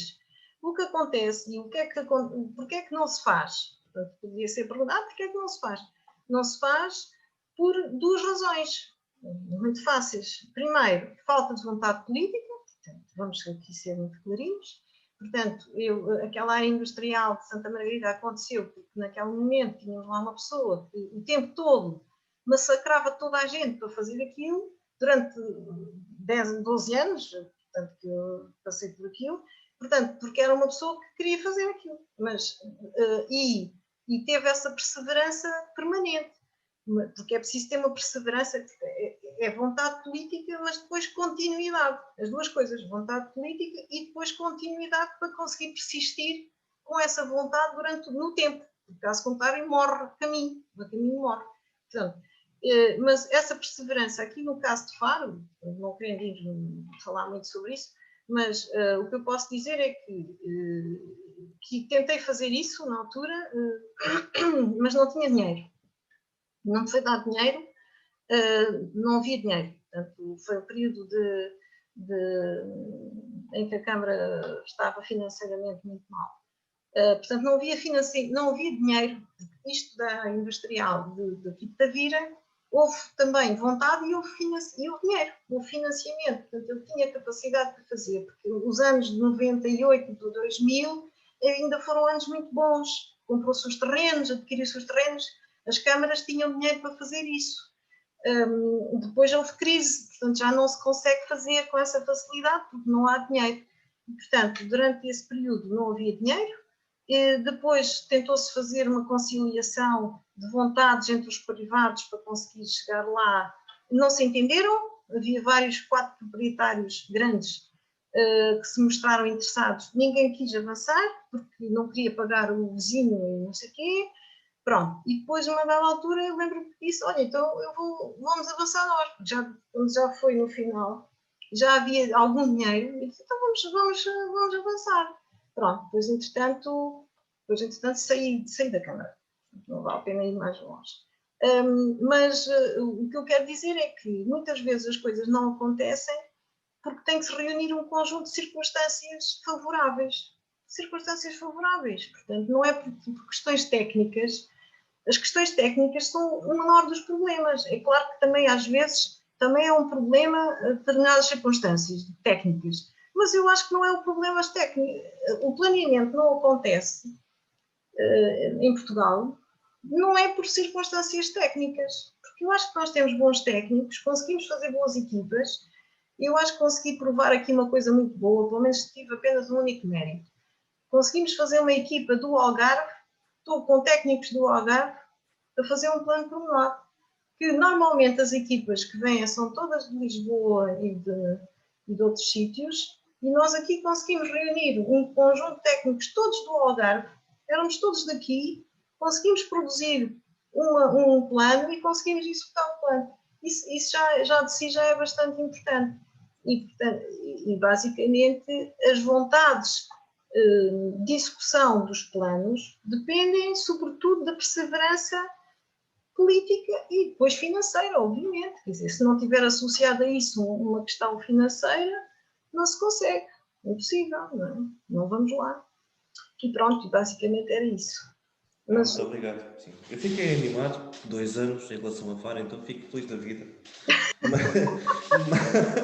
mas de facto é uma questão que se repete no Algarve todo. Mas não é só uma questão de uma Câmara Municipal, são várias. Quer dizer, aqui em Portimão, na zona ribeirinha, nós temos a plantação industrial, não é? Repetida, e que é muito difícil mexer naquele desenho. Quer dizer, não é difícil, é problemático do ponto de vista temporal. Leva muito tempo. Leva tempo, mas consegue. Não é porque os arquitetos não sabem fazer, os arquitetos sabem fazer. A questão é que existem outros fatores que muitas vezes não ajudam. Não ajudam. Esses fatores é que deviam ser criadas as circunstâncias de maneira que isso fosse mais facilmente tratado, do ponto de vista da arquitetura. Nós temos também muita burocracia, também temos que dizer que a quantidade de entidades que foram dadas, foi dado parecer as estradas de Portugal, a CCDR, o estudo de impacto ambiental, toda essa atividade burocrática é desgastante e às vezes um bocadinho desmotivadora para todos, seja para os técnicos, seja para as câmaras, ou seja, nós vivemos num país que é muito carregado de pareceres. Pronto, isso às vezes, por um lado, percebo que salvaguarda determinadas questões, são salvaguardas, mas digamos que tem que haver aqui alguma vontade de resolver coisas que às vezes não se consegue fazer com facilidade. Ok. Obrigado, Nuno. Obrigado, Teresa, também por esta abertura relativamente a questões que são transversais, obviamente, a questões de discussão e de dificuldades que aparecem. Vamos continuar aqui algumas perguntas. Agora, queria direcionar aos alunos. Tenho uma mão de Luís Matos e tenho algumas perguntas da Cláudia que as colocou. Não sei se... Não, são as mesmas. Estamos as duas no auditório. Boa tarde. Força. Quem é que fala primeiro? O David ou é o David? Sim.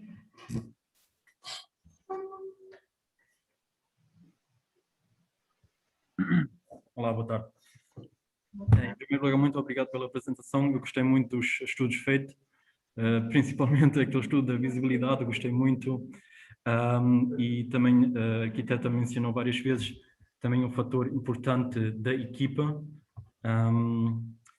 O que me interessa neste momento é que se a arquiteta sentiu ou sente ou acha que faz sentido hoje em dia incluir até colaboradores de áreas, por exemplo, da sociologia, psicologia, antropologia. Só pergunto isso porque muitas vezes, principalmente no central da Europa, quando estamos a ver projetos dessa escala, observa-se muitas vezes pessoas mesmo dessas áreas, e eu só queria saber se acha que faz sentido. É mais uma pergunta, opinião.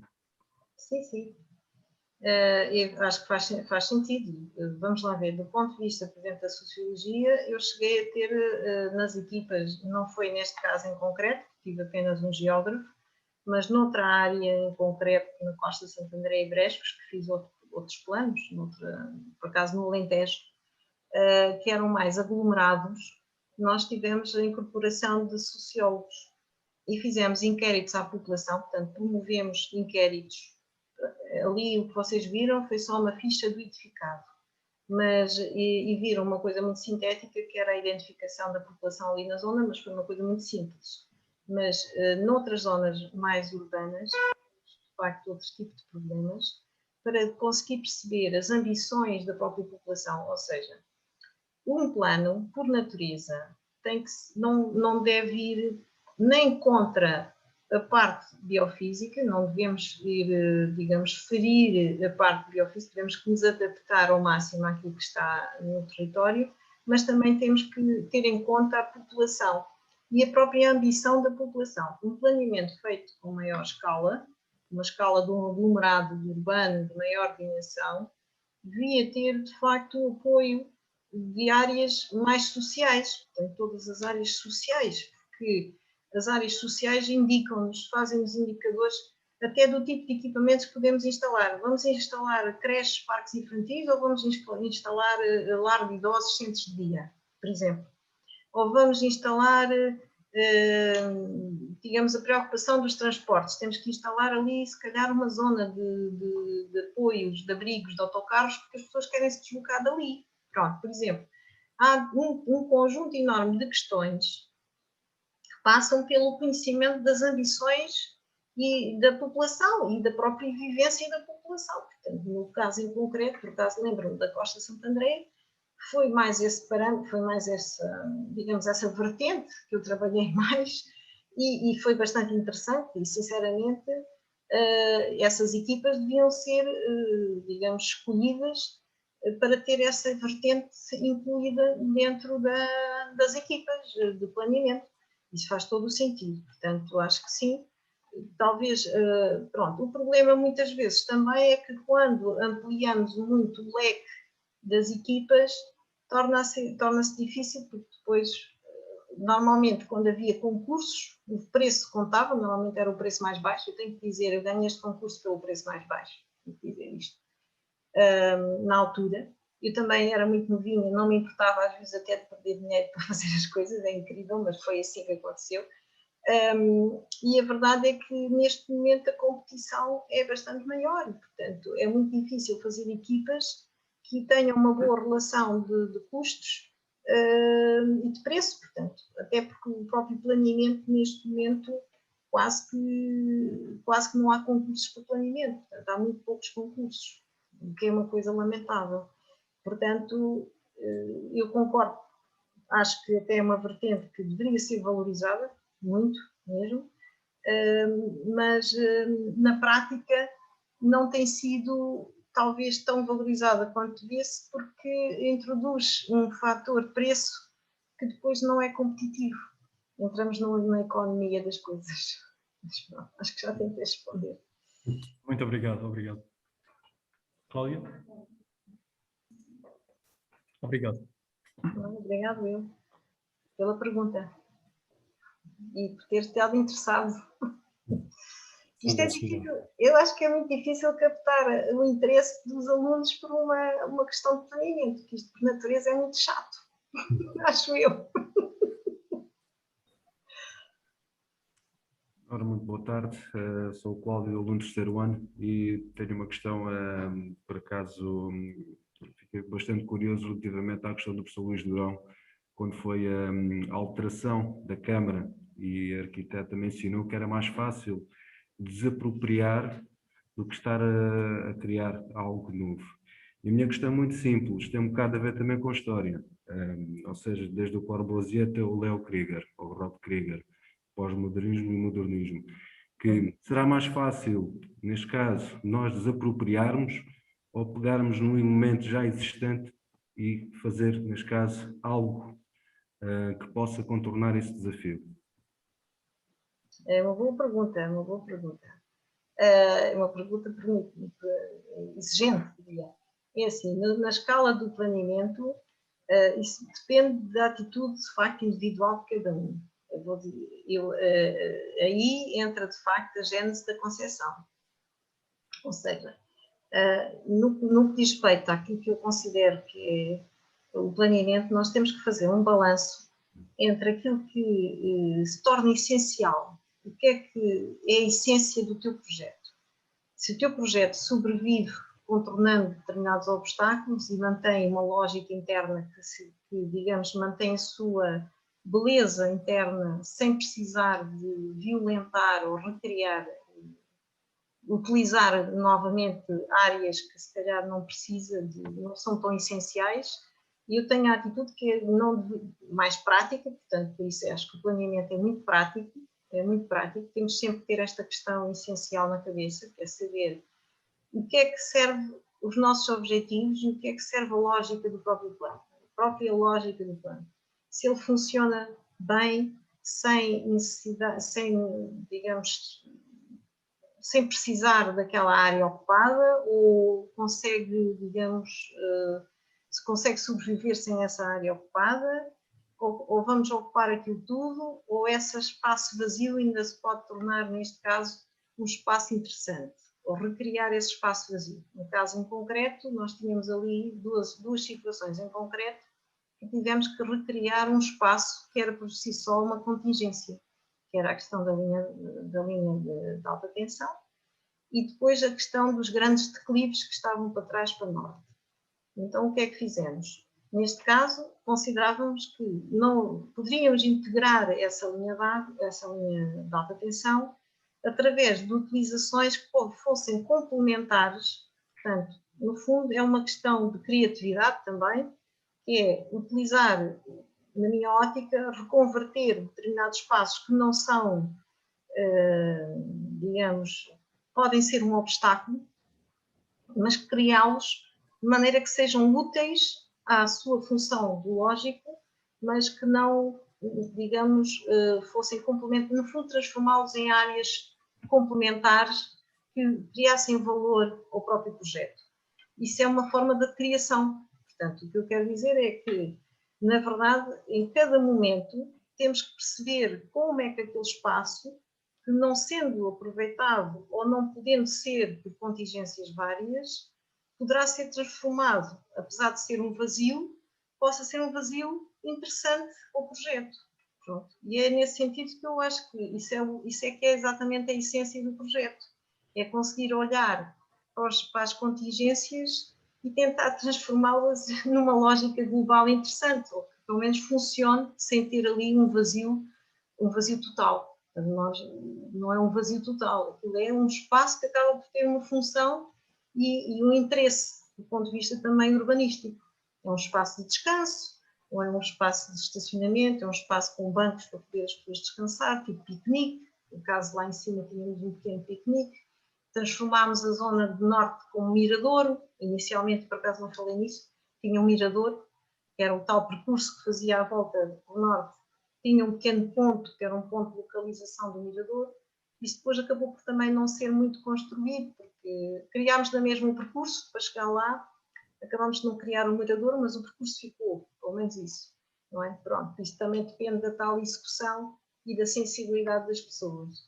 Mas pronto, no fundo o que eu quero dizer é que sim, nós devemos de facto recriar espaços, aproveitando-os dentro do possível, mas não fazendo sempre um balanço, na minha ótica, de até que ponto isso contribui para um ganho do projeto, no seu global, não perdendo a lógica total, em vez de ser apenas digamos, um querer por querer. Portanto, nunca se deve fazer as coisas porque se quer, mas sim porque faz sentido na lógica global. Muito obrigado pela questão. Obrigado eu pela questão. Obrigado também. Eu pedi mais uma última pergunta para podermos avançar. Se pretende, antes de fechar com a obra, agora já vai, estamos em meio de aulas também, mas acho que mais uma pergunta seria ideal. Se não quiser, faço eu, mas obviamente quero dar a palavra aos alunos ou alguns dos professores que querem intervir. Sim.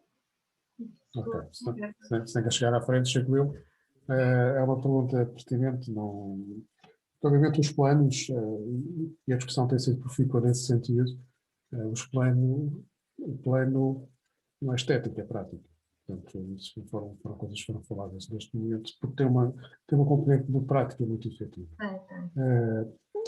Eu sei que na altura a Teresa era nova, pronto, começou o projeto, portanto, 98, com uma equipa pluridisciplinar que teve uma ação preponderante na análise da estrutura do terreno, isso acho que é importante, com o professor da Ecologia Urbana trouxe uma série de exemplos que acho que os alunos devem ter atenção, de maneira como faz uma análise do território, se pode de alguma forma trabalhar sobre ele com as nuances do projeto e com todas as condicionantes que podem existir.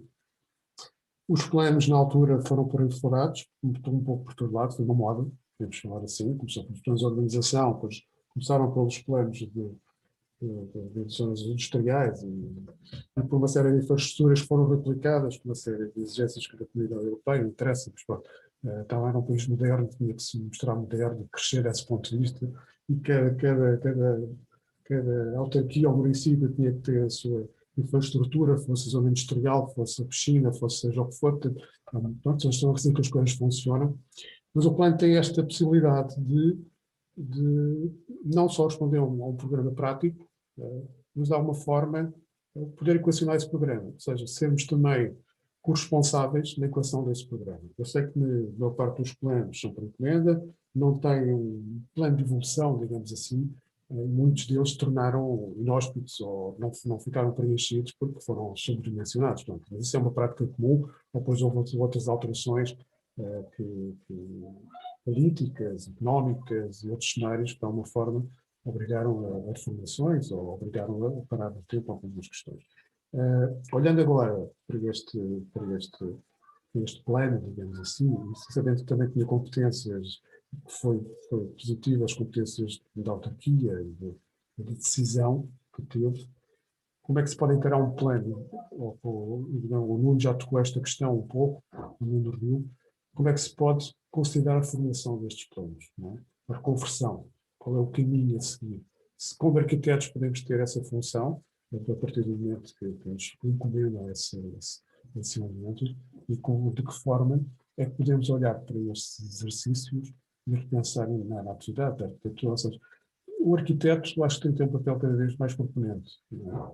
Isso acho que é uma função da arquitetura. Não só, isto é uma opinião que eu partilho, que é pessoal, mas cada vez mais isso ganha-se com o tempo, com a experiência e com a atividade profissional, deixarmos de ser apenas executores de programas e passarmos a ser componentes, quando nos permitem fazer isso.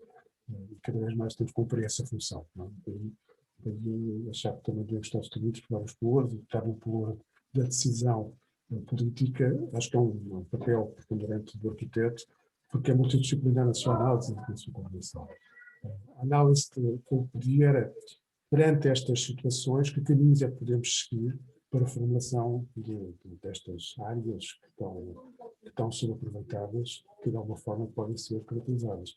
Isto também deixa o repto, acho que pode ser um exercício em termos de academia, para converter um plano industrial.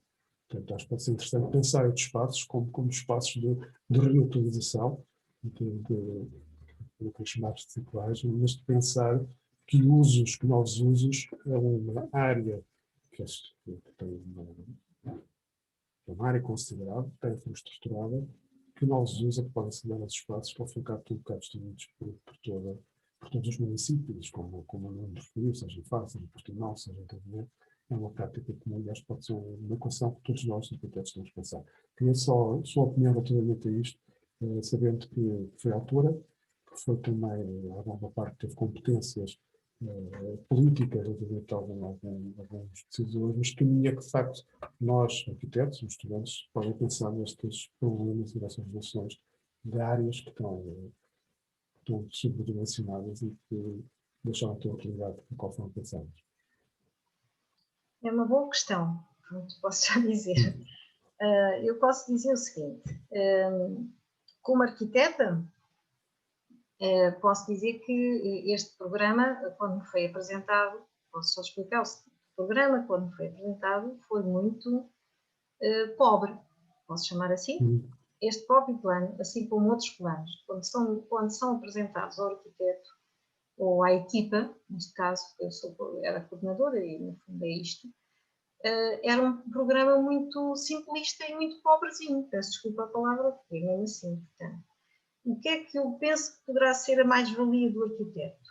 A mais-valia do arquiteto, na minha opinião, é sempre importante e devia-se continuar como coordenador. Eu, aliás, apelo a que, enfim, a Ordem dos Arquitetos continua a defender o papel do arquiteto como coordenador coordenador de equipas de plano, porque é essencial e há muita gente a concorrer de outras áreas. E o arquiteto está a ficar, já não está a conseguir vencer. Mas o arquiteto tem uma visão mais integrada. O que eu quero dizer é, tem uma visão criativa, porque consegue transformar aqueles espaços vazios que eu estava a falar há bocado, o ecocentro, não havia ecocentro no programa. Pronto, portanto, não havia um parque de estacionamento para veículos para as pessoas descansarem e poderem fazer ali umas refeições. Também não havia a praça. Havia apenas um programa muito simplista de que queriam pôr ali um parque industrial para cumprimento do que estava no PDM. Basicamente era isto. Também sabiam, e não sabiam bem, a dimensão dos lotes. Pronto, foi assim um pouco caminhando. Portanto, foi-se construindo um programa digamos, pela uma visão mais urbanística de se eu fosse àquele parque, onde é que eu poderia estacionar? Se eu fosse àquele parque, colocando no indivíduo. Portanto, a visão, neste meu caso em concreto, e eu acho que os arquitetos têm muito essa tendência, que é, se colocarmos a visão do homem, da pessoa humana, se eu for àquele local, onde é que eu gostava de tomar um café, por exemplo? Ou se eu for àquele local, se eu for percorrer uma indústria pelo outro lado, eu não gostava de ser incomodada pelos caminhões, então lá fiz o corredorzinho verde. Portanto, o que eu quero dizer é, a perspectiva do arquiteto é uma visão mais humanista, basicamente. É a sensação que eu tenho. Pronto, pode ser só uma sensação, mas pelo menos eu acho que o arquiteto tem essa obrigação. Tem uma obrigação de fazer a síntese, basicamente. O planeamento é muito prático, muito regulamentado, muito chato às vezes, mas por outro lado, eu acho que é isso que eu acho que é importante manter e ensinar aos alunos. Se eu fosse professora, não sou professora, mas se eu fosse, o que eu gostava de transmitir, basicamente tentem fazer coisas onde vocês pudessem sentir-se bem. Se eu for a um determinado sítio, eu gostaria de ter algo que tivesse uma perspectiva humanista. Humanista no ponto de vista mesmo de ter passeios, percursos, espaços de estadia, sítios onde eu possa estar, ou mesmo que seja para circular, que eu consiga circular sem incomodar ninguém, que eu não incomodo ninguém. Pronto, é um sentido prático de cumprimento de um programa, mas, para além do programa, conseguimos sempre introduzir uma vertentezinha que é onde eu acho que pode ser a criatividade. A criatividade no planeamento é dada pela posição do homem naquele território. O que é que nós podemos fazer ali que torna aquilo agradável, interessante, que dê, digamos, que seja aprazível. Agora posso dizer, aquela zona industrial não é aprazível, não é aprazível, de algum modo, até os passeios estão lá, a gente consegue percorrer, etc. Não está acabada, não é? Pronto, não está acabada. Devia estar mais concluída, está um pouco, ainda falta preencher alguns vazios. A pergunta que me faz, que é que caminhos podemos seguir no planeamento, que é mais vasta, digamos, no ponto de vista do planeamento em si, qual é a prática que nós devemos ter, quais são os caminhos que o arquiteto pode percorrer digamos, na área de planeamento, que hoje já não temos aquelas parques industriais, portanto, ninguém anda a lançar parques industriais, infelizmente, também. Por outro lado, mesmo quando eles são necessários, infelizmente, porque há alguns espaços que até são necessários. No entanto, não há muitas oportunidades. Eu acho que, neste caso, em concreto, o que nós temos, o que estamos a caminhar, estamos a caminhar para uma burocracia extremamente excessiva, demasiado, porque naquele tempo em que eu fiz o plano pormenor, era aplicado um regime jurídico que até permitia que nós fizéssemos algum desenho urbano. Neste momento, os planeamentos são feitos muito à base de sistemas informáticos, até de alguma complexidade, em que vamos perdendo o controle daquilo que efetivamente pretendemos que venha a acontecer no território. Ou seja, as equipas setoriais são muito fortes, as RENs, as RANs, as condicionantes, tornam tudo muito pesado e nós perdemos o controle daquilo que é o aspecto humano, porque passa a ser o resultado, em síntese, quase mais informático do que propriamente manual, que era o que se fazia na altura. Portanto, neste caso, o que eu achava que nós temos que ter em conta, e o que eu acho que onde o arquiteto consegue ter mais capacidade de trabalho e que não se fez muitas vezes, é o desenho de espaços, de áreas urbanas, no caso em concreto, neste caso eu preferia até de planos de urbanização, digamos, integrar as equipas que elaboram áreas mais contidas e não tanto PDMs, embora os PDMs também são interessantes, mas a verdade é que o arquiteto, para mim, onde ele tem mais vocação e maior facilidade em conseguir exprimir a sua, digamos, o seu humanismo e a sua concepção até do espaço, não é numa escala tão macro assim, não é num PROT, embora o PROT também possa ter coisas interessantes, mas é mais na escala urbana, portanto, ou seja, na escala, no caso em concreto, pode ser do plano de urbanização ou no plano pormenor. O plano pormenor entrou em desuso porque tornou-se muito rígido. Os planos de pormenor entraram muito em desuso, atualmente praticamente quase que não se faz planos de pormenor ou faz pouco, porque a rigidez, porque o plano de pormenor, ou das duas uma, ou sai muito bem feito e corresponde a quase que a uma encomenda de alguém, portanto, ou seja, há um particular que está interessado em executar ali um plano de pormenor com efeitos registais enfim, que resolve o problema dele e encomenda isso por exemplo, neste caso ao meu gabinete, por exemplo, ou outros quaisquer, e é feito por encomenda de um particular ou de um promotor, que no fundo pretende resolver um problema de ordenamento. A legislação está a caminhar para isso, para os planos de pormenor com efeitos registais. Os planos de pormenor, que antigamente nós sonhávamos de uma forma muito pura, que é desenhar o espaço urbano e transformá-lo depois numa escala, entraram um bocado em desuso.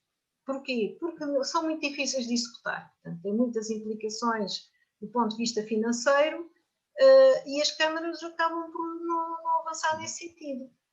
Apesar de tudo, o que eu acho que as câmaras, autarquias deviam fazer, e eu gostaria que tivesse sido feito, e que não fazem, é o ordenamento à escala do aglomerado.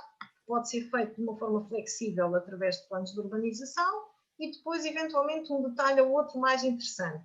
Mas esses à escala, que antigamente, ainda noutros regimes, havia os chamados planos gerais de urbanização, não sei se vocês sabem o que é que eu estou a falar, mas pronto, a verdade é que esses planos gerais de urbanização refletiam uma ideia para aquele aglomerado. Podia ser boa ou má, mas refletiam uma ideia. O que acontece é que não existe o plano geral de urbanização, digamos neste caso, o plano de urbanização pós-aglomerado. Existe pouco, por acaso da vida, agora tem recente.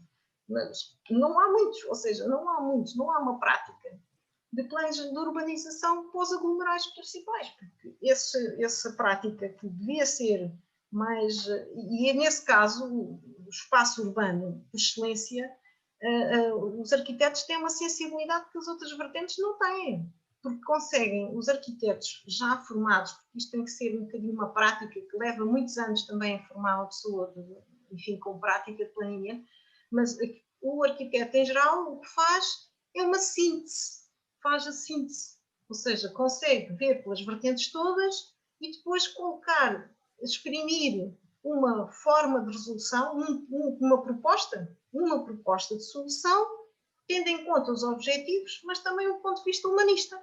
Portanto, quando eu digo humanista atenção que a gente tem que viver viver bem, com sustentabilidade ambiental, com qualidade de vida, pronto. E esta qualidade de vida traduz-se nisto, traduz-se no equilíbrio entre os cheios e os vazios, no equilíbrio das volumetrias, no equilíbrio dos espaços urbanos. Pronto, isso é muito próprio do arquiteto.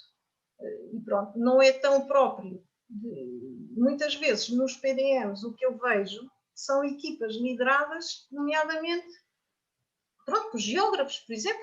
Portanto, por geógrafos, por pessoas que tiveram formação em planeamento mais regional e outras formações, e os arquitetos pouco intervêm nesses PDMs, portanto, porque aquilo depois passa a ser tudo mais mecânico do que propriamente, digamos, a intervenção humana quase que não entra ali, aquilo é uma rede de condicionantes absolutamente excessiva, que isto se transformou, e por causa disso é que não temos algum atraso no planeamento, na minha opinião. Não? Por exemplo, a região do Algarve, se que eu saiba, só tem um plano, um PDM revisto, que é o de Silves, julgo eu.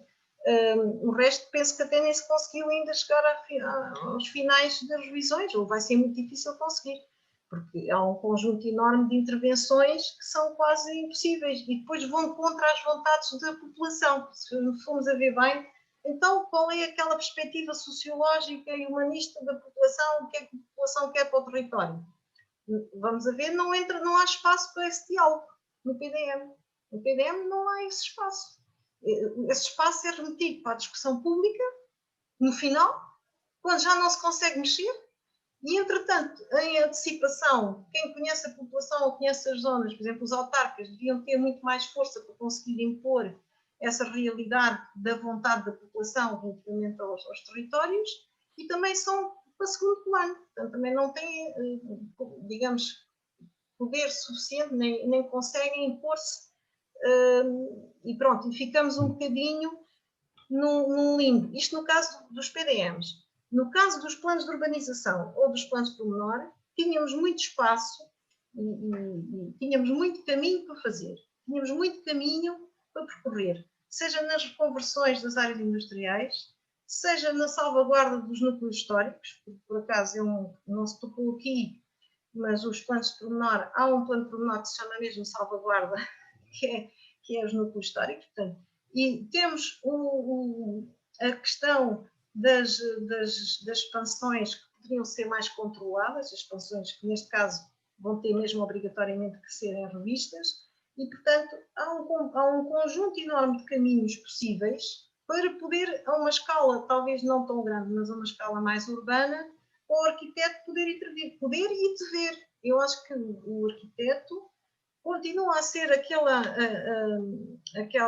o técnico que está mais capacitado para vir a dar melhor, para além do programa e do ponto de vista prático, dar a solução que faça a diferença relativamente aos espaços, ou seja, que consegue construir a diferença. Isso é dado pelo arquiteto. O arquiteto é que consegue construir essa diferença do ponto de vista da qualidade urbanística, da qualidade do espaço, mesmo à escala da cidade. A pena é que não temos, eu acho que as câmaras em geral, as autarquias, não olham para o planeamento com esse olhar.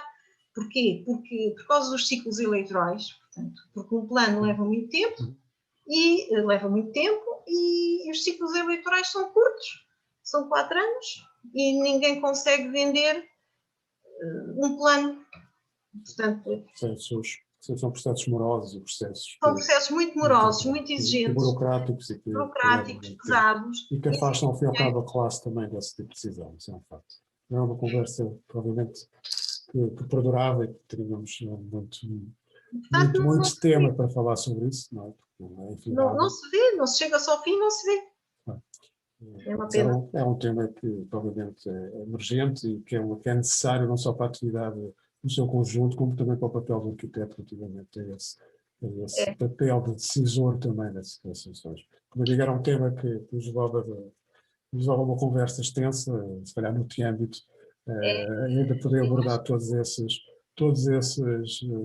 parâmetros, digamos assim, das várias escalas, no qual o arquiteto, obviamente, sou suspeito, mas obviamente é um profissional capaz de olhar as escalas e poder gerir e coordenar esse papel. Eu acho que já estamos numa hora alargada, vamos continuar com aulas. Acho que foi muito positivo da minha parte, como moderador.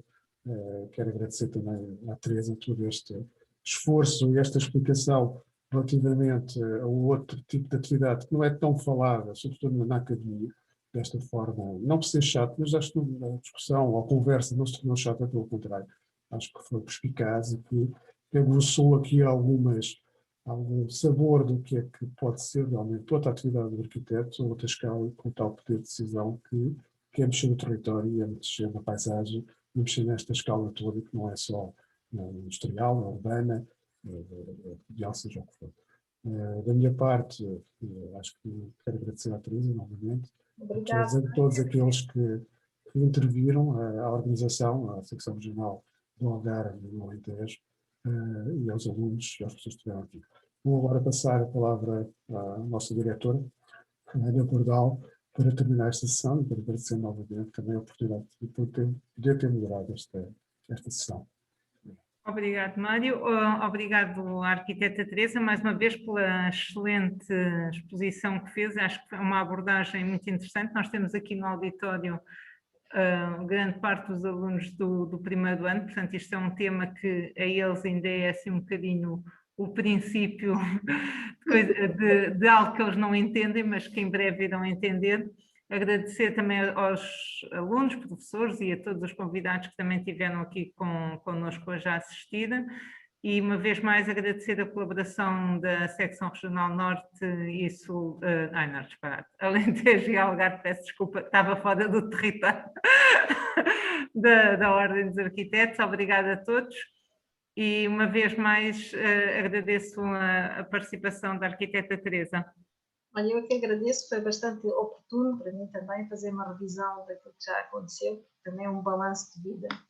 E queria só dizer que se precisarem do PowerPoint, também eu autorizo a divulgação para os alunos que querem ver alguma coisa, Não sei. Obrigada, agradeço.